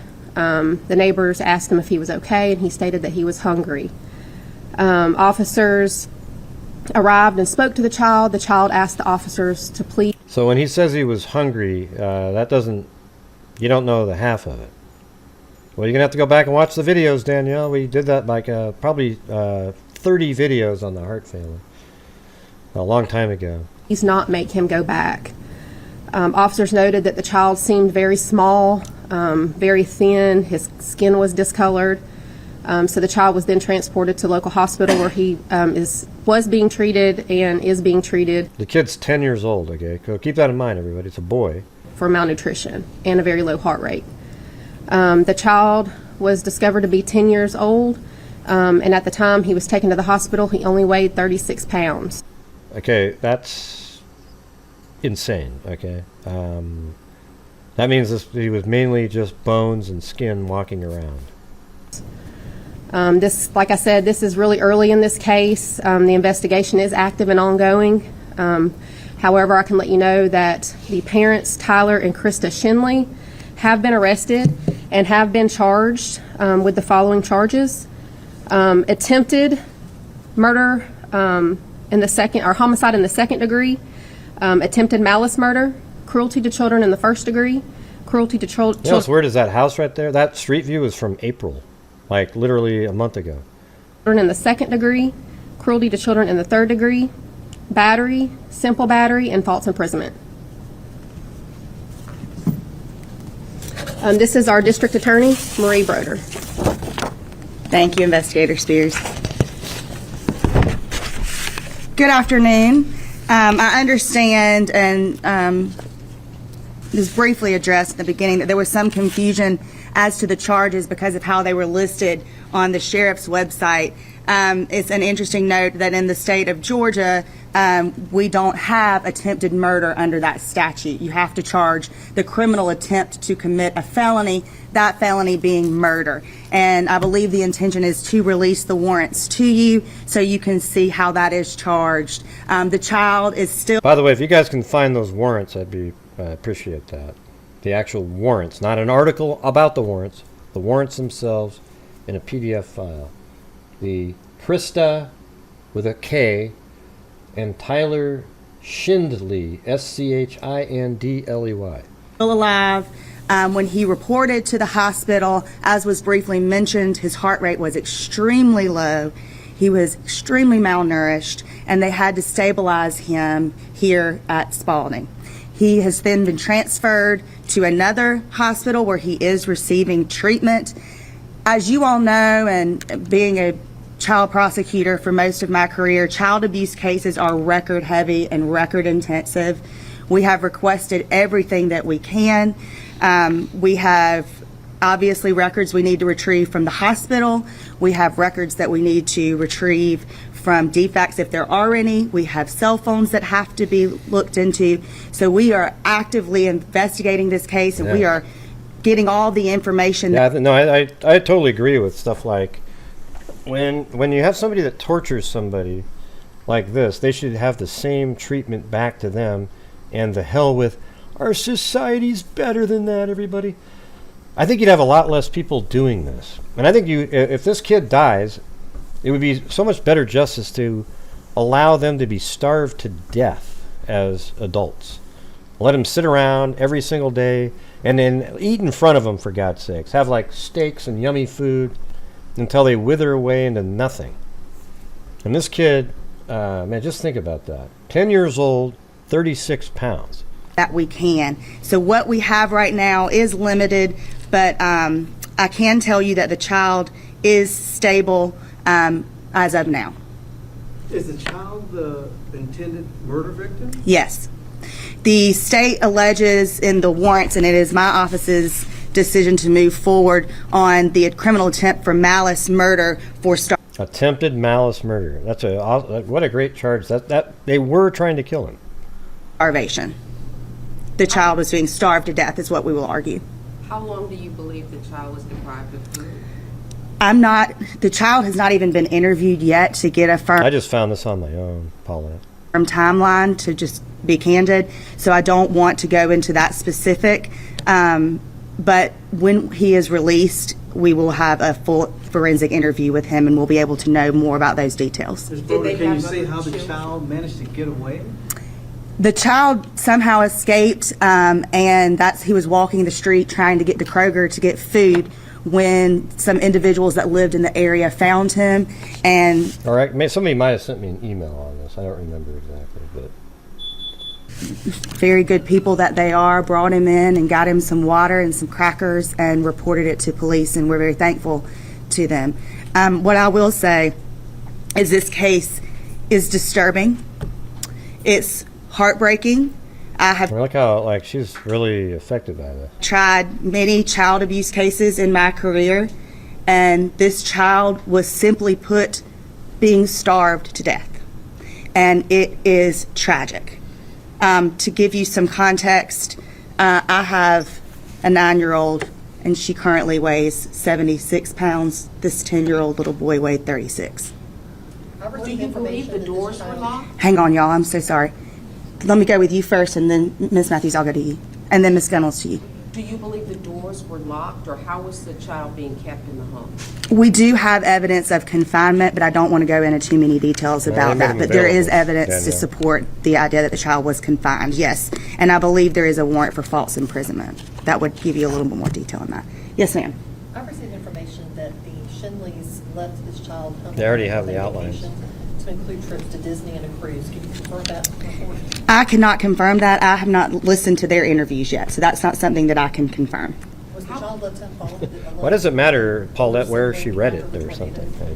I can't confirm that yet. I'm sorry, Ms. Matthews. I cannot. I wasn't present for the interviews, and I haven't listened to them yet. How many children did they have? There are multiple children in the home. Yes, ma'am. I was just going to ask that if there are multiple children in the home. I can't give any obvious detail about the children. Actually, their DFAX is working with them now, so I honestly don't know the status. But they are also in line to be interviewed. There were 5. 5. Including the main victim. Are these children? Guess what? They were homeschooled again, you guys. So the thing is, homeschooling is great. The thing is these barbaric parents who abuse and starve multiple kids, they love homeschooling. And there's no checkups. Nobody knows anything. I know on the warrant it doesn't state, it does say a son. So are these foster kids? Were these their kids? I know you can't give a lot, but I mean, was this 10-year-old a child? No, we can't comment on that at this time. It would go into protected records, and I can't comment on that at this time. Is there a child missing? I'm being told a 14-year-old that hadn't been seen. I'm not sure about that, honestly. I know that we are still looking into the family history, extensively looking into the family history, and I know that the investigators have been working on identifying potentially some other children, but I don't know enough to comment about that at this time. Is there any defects history there? We are looking into that. Obviously, we would have to request those records. We don't know what kilos means, though. I can't comment on their health. Are the parents foster parents? Are they foster? No, they're not. I can tell you they're not foster parents, no. What did you ask me? I'm sorry. He's stable. He's stable, but he's still receiving medical treatment in a hospital. And just go back to you being a mom. I don't know. I don't believe so. Just go back to you being a mom. I mean, how hard is this case knowing that, you know, this kid for 3 or 4 years... So she was almost 100, says getting it. abused like this under everybody's noses. I mean, obviously you wouldn't have known, but I mean, to know this kid was going through this for that long, I mean, to be that little when he's found. It's heartbreaking. I mean, I think homeschooled parents should have to have somebody check in on them, their well-being only, though. They don't get to say, well, hey, what are you learning? What do you do? They should be there to check on well-being, and they get to actually interview them aside, away from the parents. I think that'd be something you got to sort of allow. Mother, I can't comprehend it, but as a human being, it breaks your heart. We aren't releasing any photos of this child for obvious reasons. I mean, I don't know what would be wrong with it, though, Nikki. I mean, you know, like one of the problems is CPS and those guys have a terrible reputation, so they could come in and go, oh wow, look at this. So I guess that's a problem. You know, they could come in and go, oh wow, look at that. I see something dirty over there. Oh, I'm writing them up. Oh, and they take your kids from you or something. Right. So you know, I think you'd have to have something else, just some sort of a social worker that has no ability to do anything like that. They just are there to check on the well-being of the children.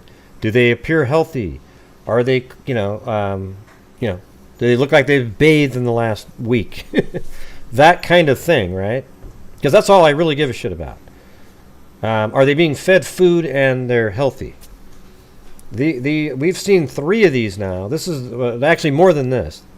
This is like the 4th one. Remember that story last year where the kid broke out of his house or something, and there was like one of the kids was dead on the floor and mummified in the house, and his mom and the boyfriend lived somewhere else. Do you remember that one? Remember that crazy case?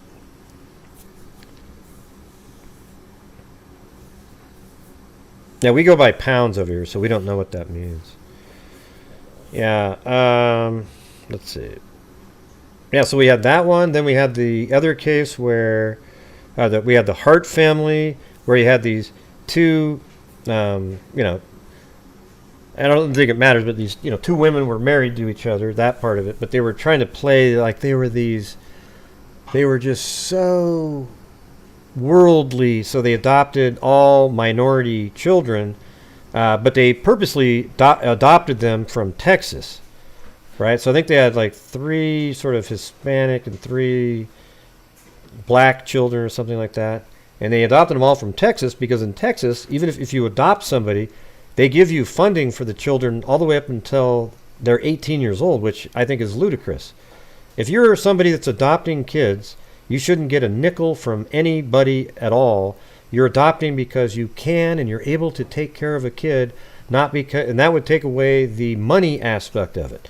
It's ludicrous. Now, if you're a foster parent, I understand it because you're just sort of doing a community service by taking care of the kids. Adopting means that you are thou their parents, and you shouldn't get 1 nickel from a soul. You should be able to take care of those kids or don't adopt them. Okay, so that means, I guess, less kids are adopted, but then you don't have problems where people do it for the money. Okay, so you might not agree, I don't know, but so again, in the Hart family case, they had this whole charade going, and when they finally did the investigation, so what happened was one of the kids escaped from the house and asked for food, and then they called, they sort of bought a story that the mom told, and then one of the neighbors, like Grant, the dad came out, he was like 80 years old or something. They were told the story by his 50-year-old son, and he goes, "You didn't call the CPS?" So he called 911 and the CPS or whatever, 911, and he was telling them, "Hey, you guys got to come check this out. You got to check this out."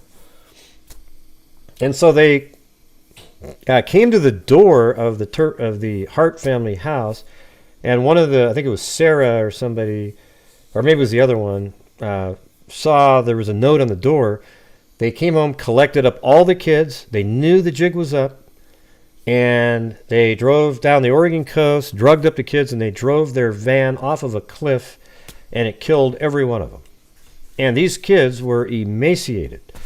These kids they were totally stunted in growth. They were really small, skinny, thin little kids. And the parents were plump, and they ate all the time. They had a refrigerator filled with meats and cheeses and wines and good food. And the kids got nothing. And they were really just kind of waiting for them to turn 18. I mean, it was really disgusting. And they knew that as soon as they got out of there, they would tell the true story. What a nightmare. Because there's just barbarians out there. But I will tell you, the photos are absolutely horrible. And yeah, I mean, have you guys ever seen concentration camp pictures from World War II?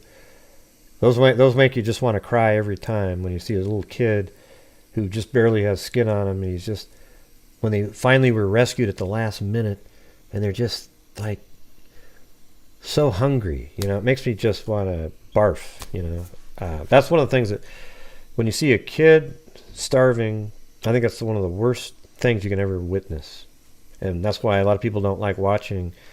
Well, there's nobody that likes watching any of those, but it's, you know what I'm saying? Like, it just kills you to see when you watch those concentration camp videos. And this kid right here is a victim, just like a very similar thing. He wasn't able to eat. And he's 36 pounds and 10 years old. Anyone with a human heart, put them in General Pop, man, that looks at them should be shaken to their core. I certainly was. Yeah, exactly. I don't have the medical records yet. That's something that we're waiting. We don't have that charge because we're waiting on medical records to determine. If it's about this case, I don't need it. Help from the other children, or And why I've this already got particular links. We have not been able to interview the other children yet, so we don't know. But as of now, no other charges are. The parents aren't facing any other charges for any withholding of food from the other children right now. I've already got those articles, Danielle. I don't need those. I was just looking for the warrants. That's what I asked for. Was deprived of water or light or... That would get into records that we would be having to protect at this time, so I'm not going to go into any more detail about that. I can just tell you he was confined. I said I already got the ones that go through it. What condition was the home in?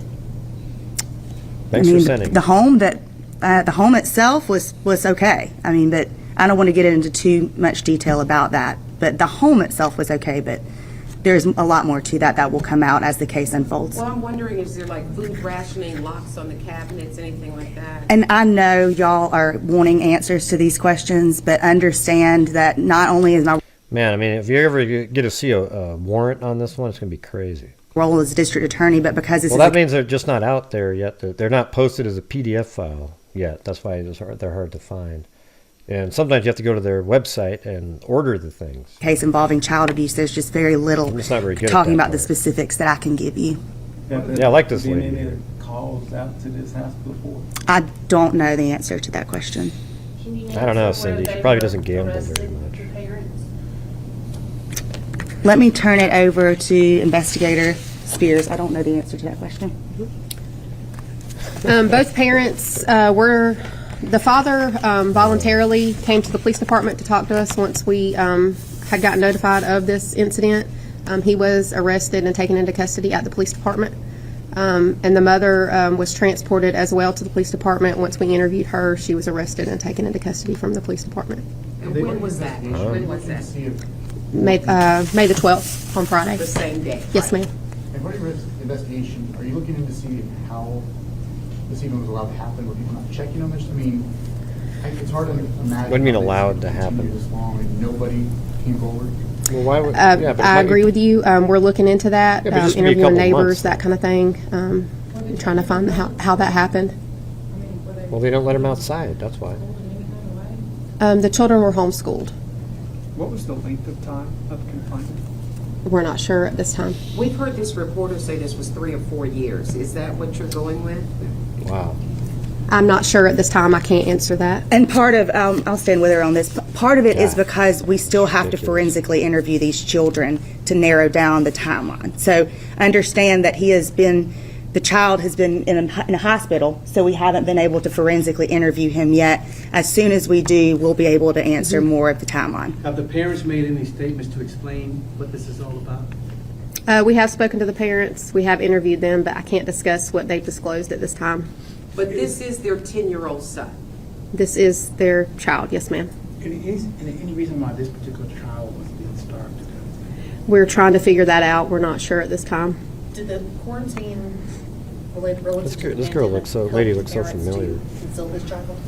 That was a statement that was provided to us. That's a possibility. Yes, ma'am. So what's next? Like, you'll gather records from medical records, everything there. Well, they have other children. What's next? I don't know if they're We'll do all forensic skinny interviews on all children. And then once we have those, further contact with schools, possibly that the children had previously attended before homeschool, neighbors, other family members, just trying to reach out and get a broad dynamic of how this family was, and when maybe a change was seen, possibly. Can you give us a range on the children's ages, the youngest and the oldest? No, ma'am, I can't. But there were some younger than this 10-year-old.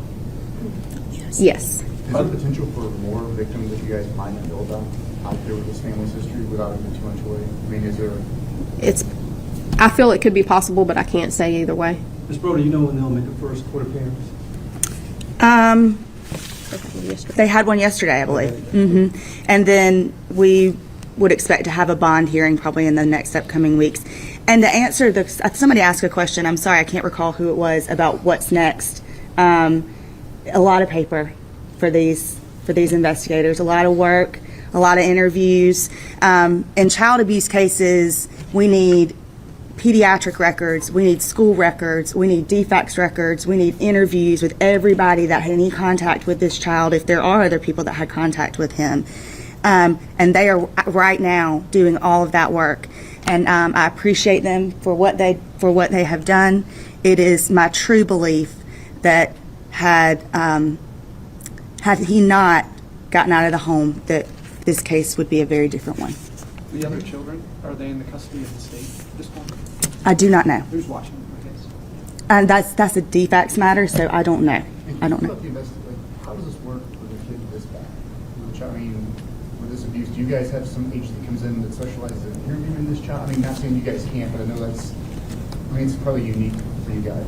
Sure. Well, anytime there's an allegation of child abuse, it's a good question. We reach out to a facility that has trained people that interview children of trauma, that be physical trauma, emotional trauma, or sexual abuse. And those forensic interviewers are specifically trained for this very thing. And so that's who we'll use in this case as well. Do you think this child was on a 5th grade level, or cognitively was he behind as well? I don't know. So that'll be something hopefully we'll find in the records that we've requested. All right. Thank you all for your interest. I really appreciate it. Thank you. I think that's all we have. Okay. Oops. Let's see. I think I just accidentally shut down Google Earth. I guess it doesn't really matter. We've already seen it.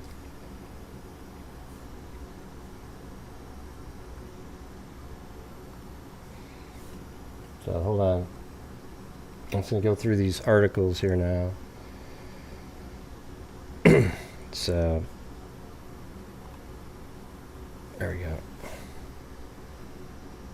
go. Tyler and Krista Shindley are in jail facing charges of attempted malice, murder, and child cruelty.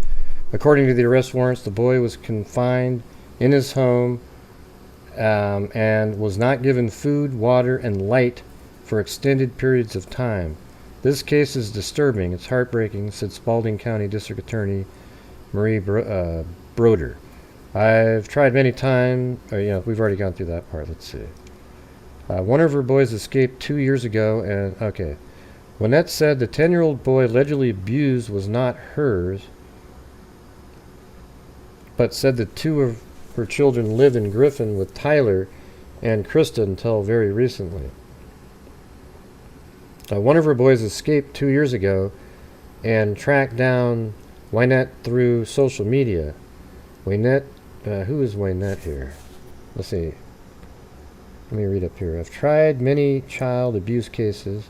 On Wednesday, Atlanta News first was able to reach Tyler Schindley, that's the father. Charlie Schindley's ex-wife, Melissa Wynette. Okay, so here's the ex-wife, who shed light on the child abuse allegations facing her former husband. Wynette said the 10-year-old boy allegedly abused was not hers, but said that two of her children lived in Griffin with Tyler and Krista until very recently, so they got out somehow. One of her boys escaped 2 years ago and tracked down Wynette through social media. Wynette, who lives in Ohio, explained the second boy was returned to her 2 months ago. They, meaning Tyler and Krista Shindley, just called me one day and said, pick him up at the airport tonight and send him with nothing, said Wynette in an interview with Atlanta News first on Wednesday. So I don't really know why the decision was made to send him away.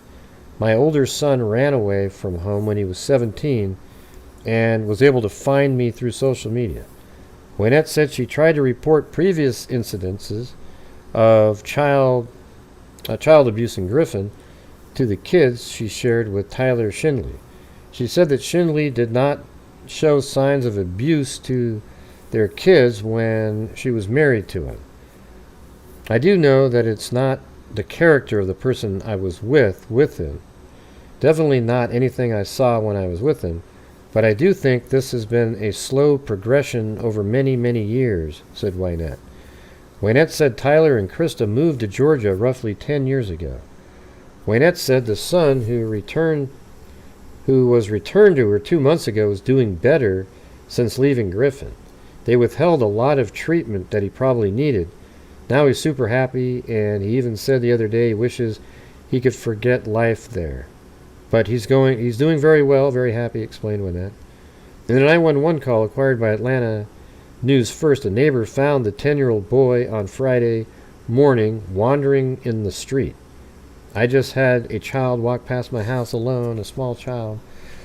We covered that. According to the radio log, police arrived 10 minutes later. The boy was taken to a nearby hospital where officials said he's recovering. Investigators said Tyler Schindley turned himself in at police headquarters later on Friday. Krista Shindley was also arrested on Friday. Wynette said she's grateful all the kids involved are safe. There's a relief, but also regret that my children have to live with the stigma and having to revisit, and it's a lot for them. Wynette said, "It's a lot for kids right now, but there is a relief that my kids are safe. I know all the kids are safe. I hate that it had to get this far." I mean, that kid might not make it, actually. So here's the idiots right here. I mean, look at these people. God, look at this clown. I mean, just doofus, dipshit, piles of crap right here. Wynette is this guy's ex-wife. I just was saying that a minute ago. I don't know if you were listening or not, but this guy right here, his ex-wife is Wynette.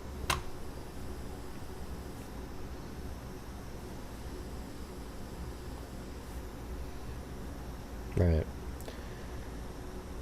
I think Danielle must be out there looking for that arrest warrant. Who are Tyler and Krista Shindley? Recently, the news about Griffin Boy and his parents is going viral over the internet. Everyone is going over the internet to know more about the case. Where is this article from? I think this is just a dumb article. You can tell by the way that first sentence was. But anyways, that's them again. And if I don't have the one that she sent me, I think I had that one. Warrants obtained by Channel 2 News reveal new details about the abuse Griffin couple accused of trying to starve their 10-year-old son to death are accused of inflicting on him. Krista and Tyler Shindley were arrested earlier this week after their emaciated son was found wandering the streets looking for food. Yeah. Channel 2 Audrey Washington went through the warrants Thursday, which detail the alleged abuse that took place over a period of 3 years from May 12, 2020 to May 12, 2023. Warrants state that the Shindleys intentionally withheld food, locked the boy in his bedroom for extended periods, and left him at home alone with no access to lights, food, clothing, or adult interaction or help on multiple occasions. He was also left without hot or warm water, toilet paper, electronic communication, human interaction, or a view of the outside, warrants say. Jesus. The warrants indicate that the couple was also aware of dental injuries and disfiguration and didn't provide medical treatment. Man, these two parents should just be beaten savagely. I mean, they are just horrendous people, you know. The Shindleys are also accused of causing visible, old, and new injuries to the child. According to the warrants, those injuries were inflicted in front of other children in the home.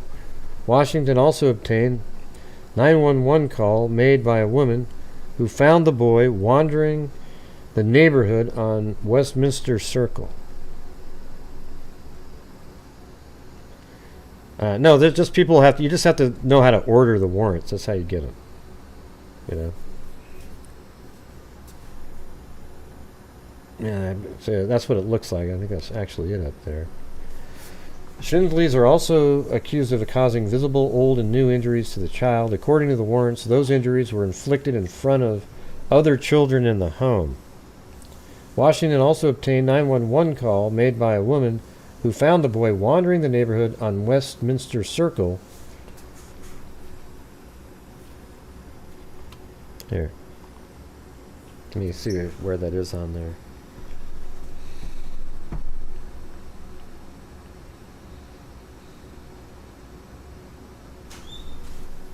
I already showed the house on the screen earlier. I'll do it again now. That's why I'm going there right now. 1705 Westminster Circle, number C. So I guess they're on Westminster Circle. So this is Westminster Circle, so he probably escaped out of this house, and then whichever direction he walked, maybe he went down that way.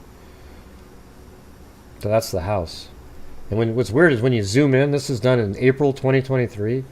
Look how these windows look like they're almost covered intentionally. There's even something sort of hanging down up there.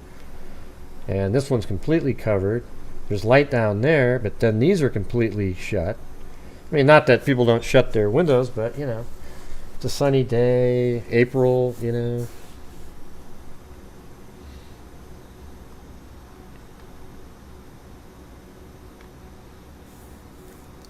Yeah. Well, sometimes it's hard to find the actual warrant. I'm looking for the PDF file warrant out there. I mean, if they're not, a lot of times people post them on their pages and there's a link to get the warrant. So I don't know if that's out there yet. Could be, but he looks maybe 6 years old, the 911 caller said. He's asking us not to tell his parents. The child is still hospitalized and suffering from malnourishment and low heart rate. This one that was just on, or?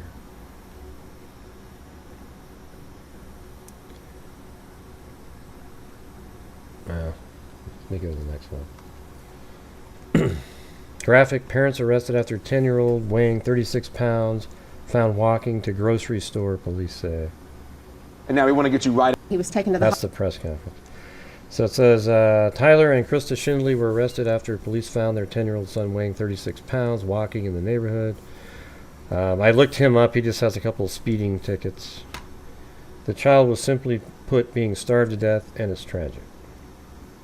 According to the affidavit, Tyler and Krista Shindley intentionally withheld food from their son and locked him in his bedroom with no access to food, light, hot or warm running water outside, or an outside view, toilet paper, didn't have that, electronic communication, human interaction, adult supervision, or access to exit the bedroom for extended periods of time and on multiple occasions. Griffin police described the abuse as deeply disturbing. Court documents suggest that Schindley not only abused their son, leaving the dental injuries and disfigurations, but did so in the presence of other minors. Authorities said the 10-year-old boy is alive, in stable condition, and receiving treatment. I mean, he'll probably put on weight pretty quick. Maybe at first he won't, then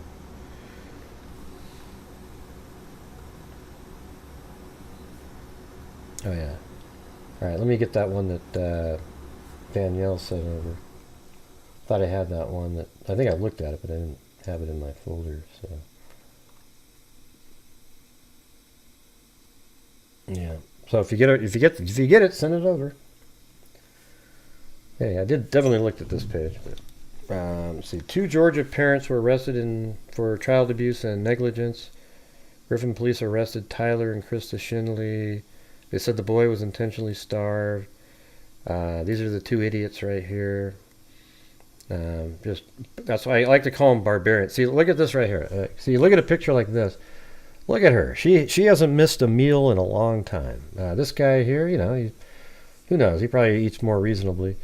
But they, you know, they didn't feed the kid one damn thing. I mean, 36 pounds, 10 years old.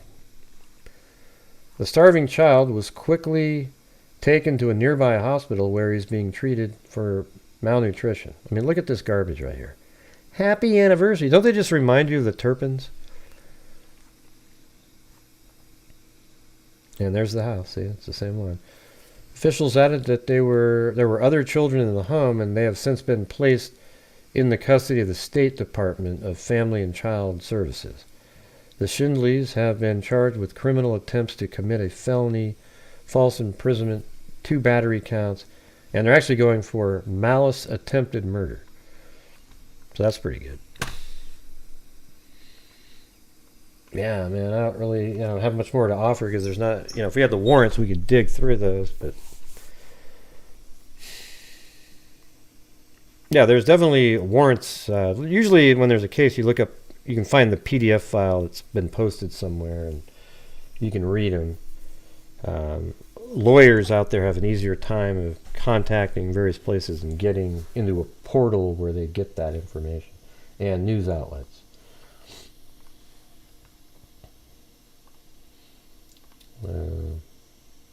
Yeah,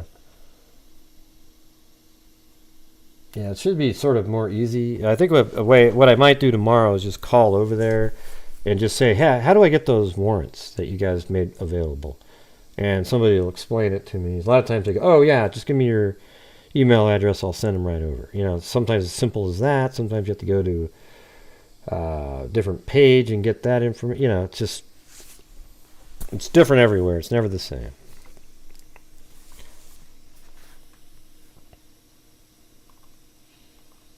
So, guess what, everybody? I don't really have much more to share with you guys tonight. But it was pretty jam-packed in the 2 hours, wasn't it?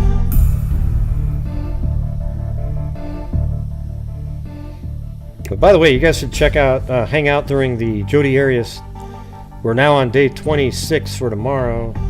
So that's pretty crazy. I forgot some of the stuff that's in there. I remember most of it, though. Yeah, I know how to do it, Danielle. I've done it many times. But yeah, I mean, if you want to try it yourself, go ahead and do it, man. You can do it.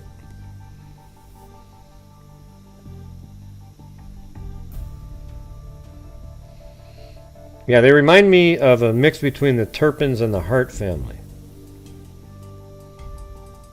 Oh yeah, I do have some nice shoes, Blaze.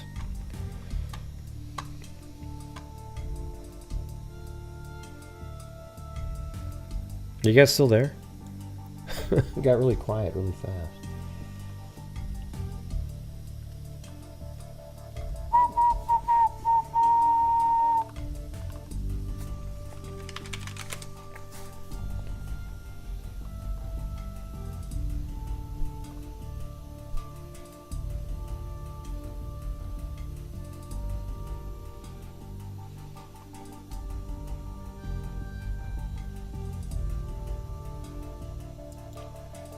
Is that gonna work? Let me see this.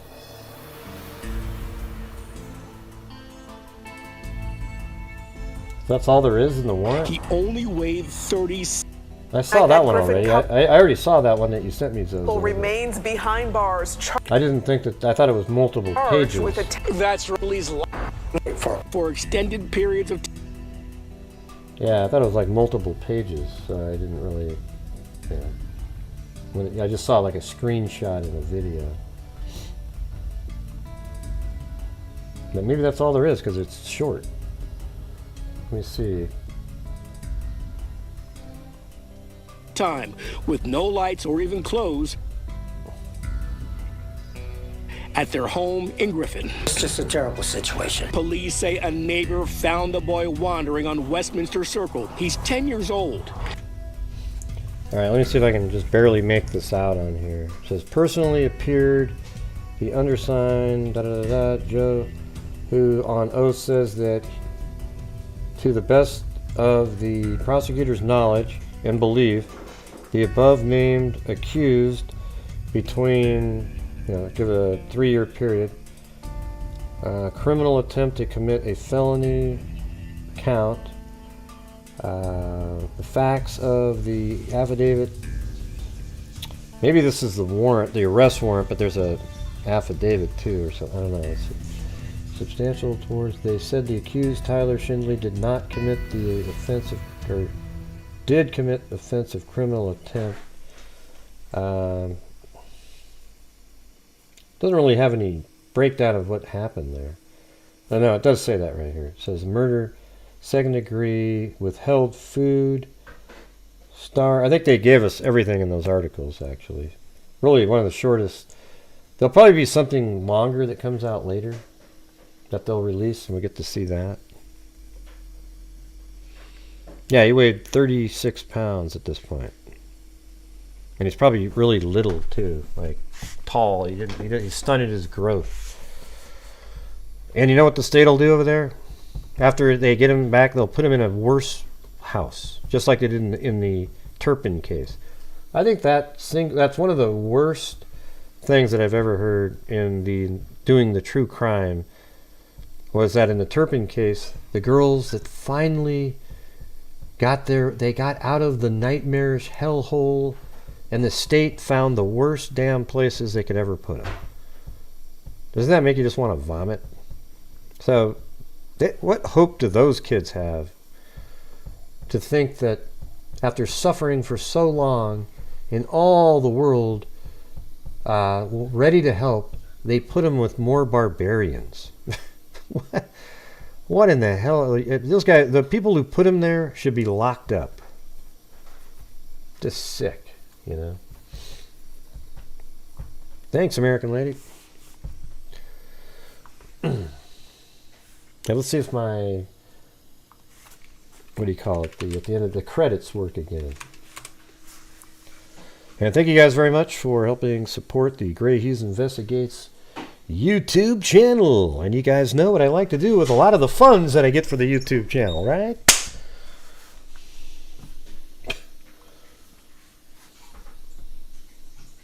Go down to the slot machines. Hey, thanks, Danielle. Well, because I think these kids were even given less food than the Turpins. This kid right here. So on an individual basis, this kid was, well, the Hart family was worse than the Turpins. Yeah. Hart family was one of the worst things I've ever seen. I mean, you see these videos of those kids playing around, they're just totally emaciated with two very plump parents. I mean, eating like boss hog every single day.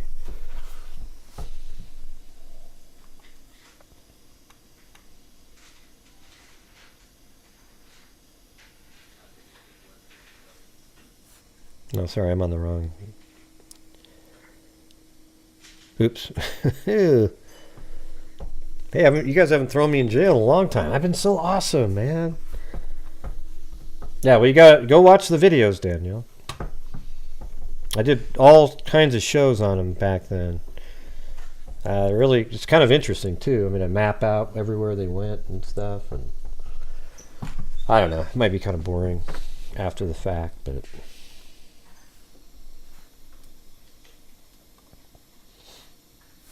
Now let's see if this credit window works again. We'll get some roll credits. Will it work? Yeah, let me open that up and say refresh cache. Now roll it. Oh, here we go. This might work, everybody.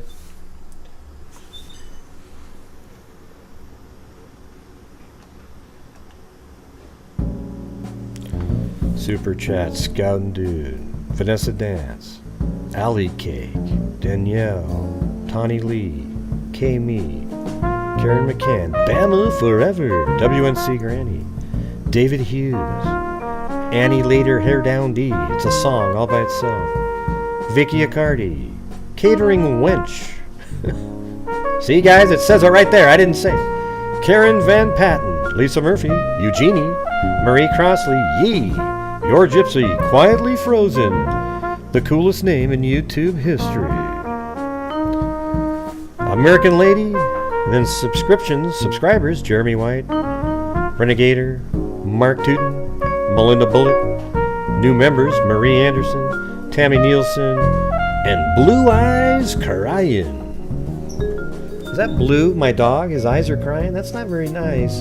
I'm triggered, everybody. I'm so triggered.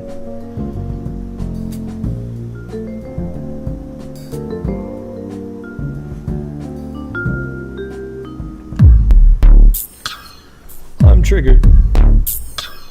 This is Trigger. Trigger's Mike.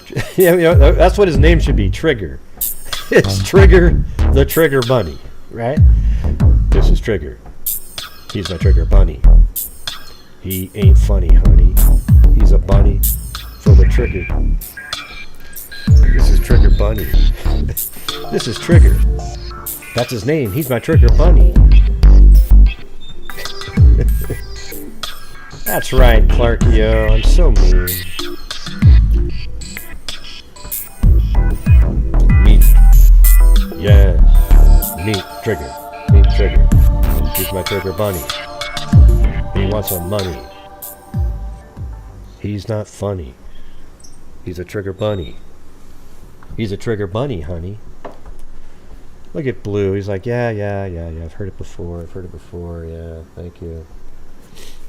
So do you guys want to do a spin for the... Here, I'll do the poll again tonight. Here we go.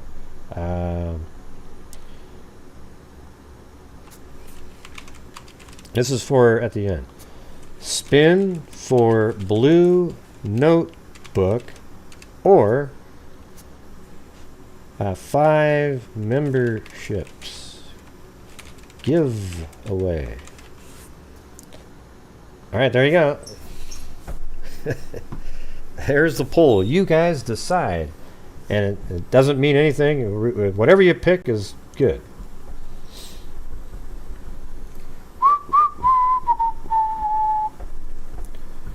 All right, they're doing the blue notebook is winning out tonight.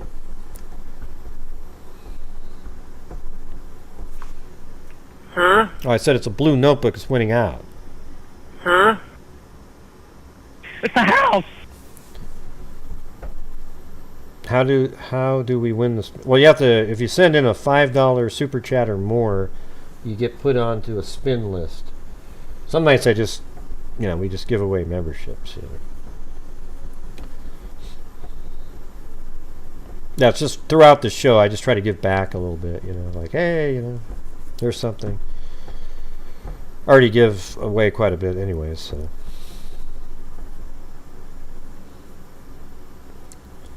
I'm going to make my own 3D trigger bunny that can move and dance. What do you guys think of that? It's a trigger bunny, honey. It doesn't want money. It's a trigger bunny. When you're not feeling sunny, look at your trigger bunny. When you're feeling crummy, hold your trigger bunny. Yeah, take Lori's place with the trigger bunny. Yeah, because Lori's sort of done now, you know what I mean? You do listed notebook first, that pulls in numbers. I don't think so, Vicky. We've done it either way before. So you think that's the way it works in voting too? Like they put Biden on top of Trump and then Biden gets more because it's B and then T.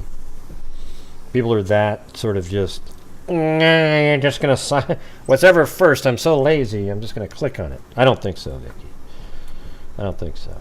And plus, I don't know, you sound like somebody that might not really, you might have signed up and not sure I really want you to get one. All right, so let's do the spin for the, hopefully I got everybody's name in there. See how it works, but.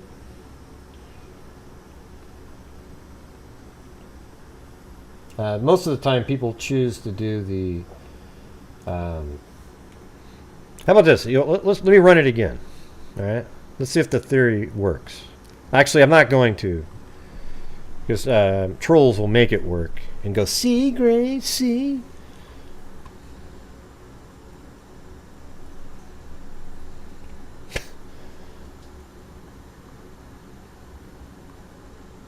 Okay, I'm gonna do it for fun. Here we go.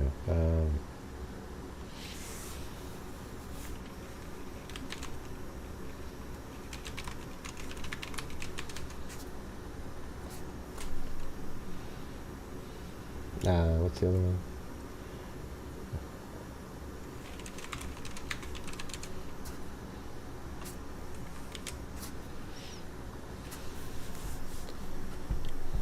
All right, here you go.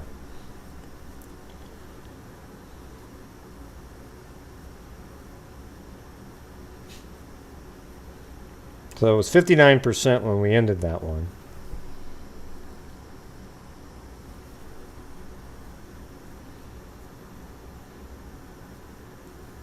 What do you mean, oh yeah, it got you, Cindy? God.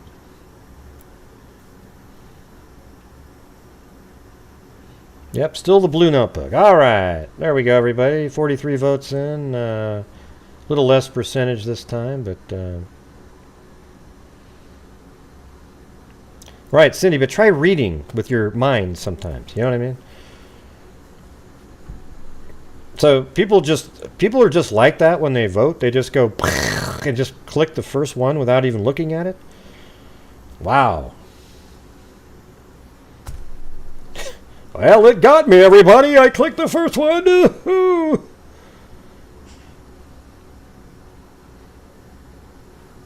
I don't think there's many people played. This only has 50 votes in it.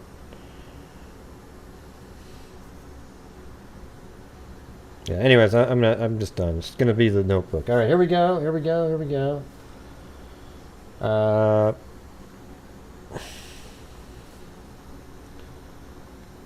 Shuffle. Music playing.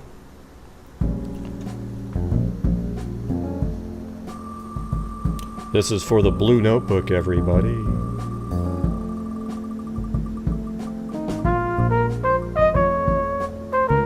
Oh, look at your gypsy. Didn't you just win again?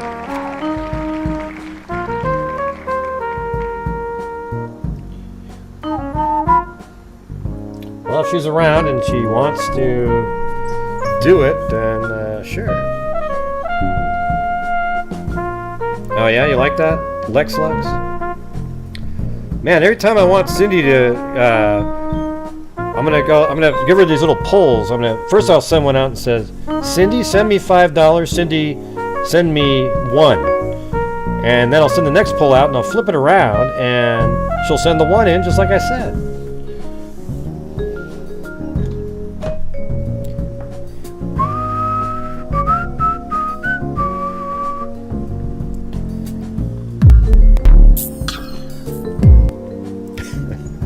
All right, guys. Thanks very much for being here tonight.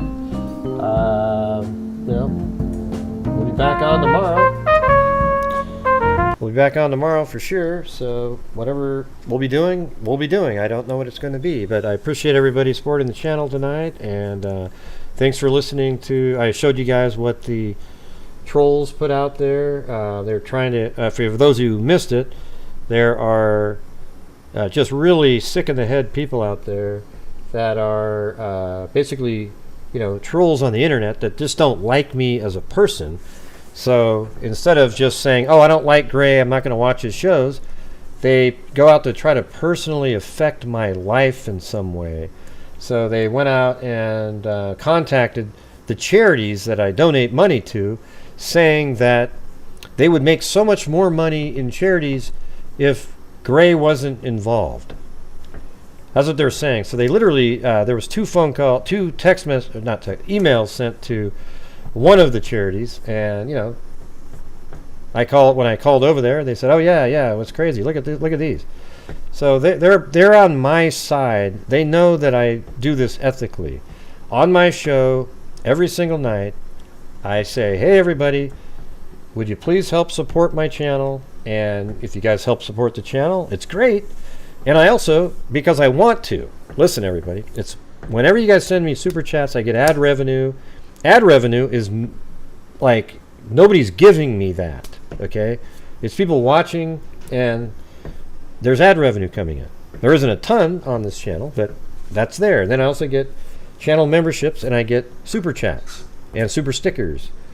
And I take all of that income at the end of the month, and because I can and I want to, I send money to various charities in the true crime space that I want to do. Okay? I'm not a charity intake company. If you want to donate to a charity like Texas EquiSearch or RAIN or something, by all means send them a check directly to them. Okay? However, if you like to help support me do what I'm doing, and I also donate because I want to out of the income, that's awesome. Then you're supporting my channel, and I donate a lot of money to them. We are at $148,000 and $250, I think. So $148,250 to true crime related charities and a DNA fund since January 2020. Now, if you can go out and find me another YouTube channel who make way more than I do, who has given anywhere near there, you let me know, and I'd be glad to shake their hand and say, wow, that's fantastic. Okay? And I'm only able to do that because of all of you. The freaks you guys are all really generous people and help support the channel and the things that we do, and I really appreciate it. And there you go. You guys are awesome. Okay, so thank you very much for being here tonight. We'll see you guys tomorrow. And just psychos, and I've got names and I know who some of these people are. They just don't think that I have the ability to figure that out. Okay, so we've got that information, and I'm just going to keep on collecting it. Definitely libel type of stuff going on out there. They're inaccurate, false information. And yes, there are clips of me being an ass sometimes. Who cares? Okay? That has nothing to do with anything. What I'm doing is totally ethical here. As a matter of fact, it's just, I can't even. It's almost mind-boggling when you go over it. I don't know how many times I've explained the stuff on the show, but these people, they don't care what you say. They just keep on going. They just keep on going. So, anyways, thank you guys. We'll see you tomorrow. And as I always say, everybody, until next time, be safe out there. And again, thank you all for your support. And there it is. Yeah, I've been doing this true crime thing for quite a while now. And during this whole time, I have not seen one person. I don't know, Cindy. I have That no is idea. a crime dissector, plug rejector. I'm a certified human lie detector. Gonna get ya on a stretcher if you try and play me like an old projector. Crime sector is my nectar. Professor Gragel's gonna give another lecture. Crime collector, freak connector, and I'm always gonna be a puppeteer. Cool deflector, interceptor, and I'm meaner than a spectre with a vector on his pector. With all respect, yo, just remember I've a temple fucking check, yo. I have no agenda, I'm no pretender, and I'll serve it to you straight without the blender. And in the end, I'm gonna send ya on a mission to reveal the true offender.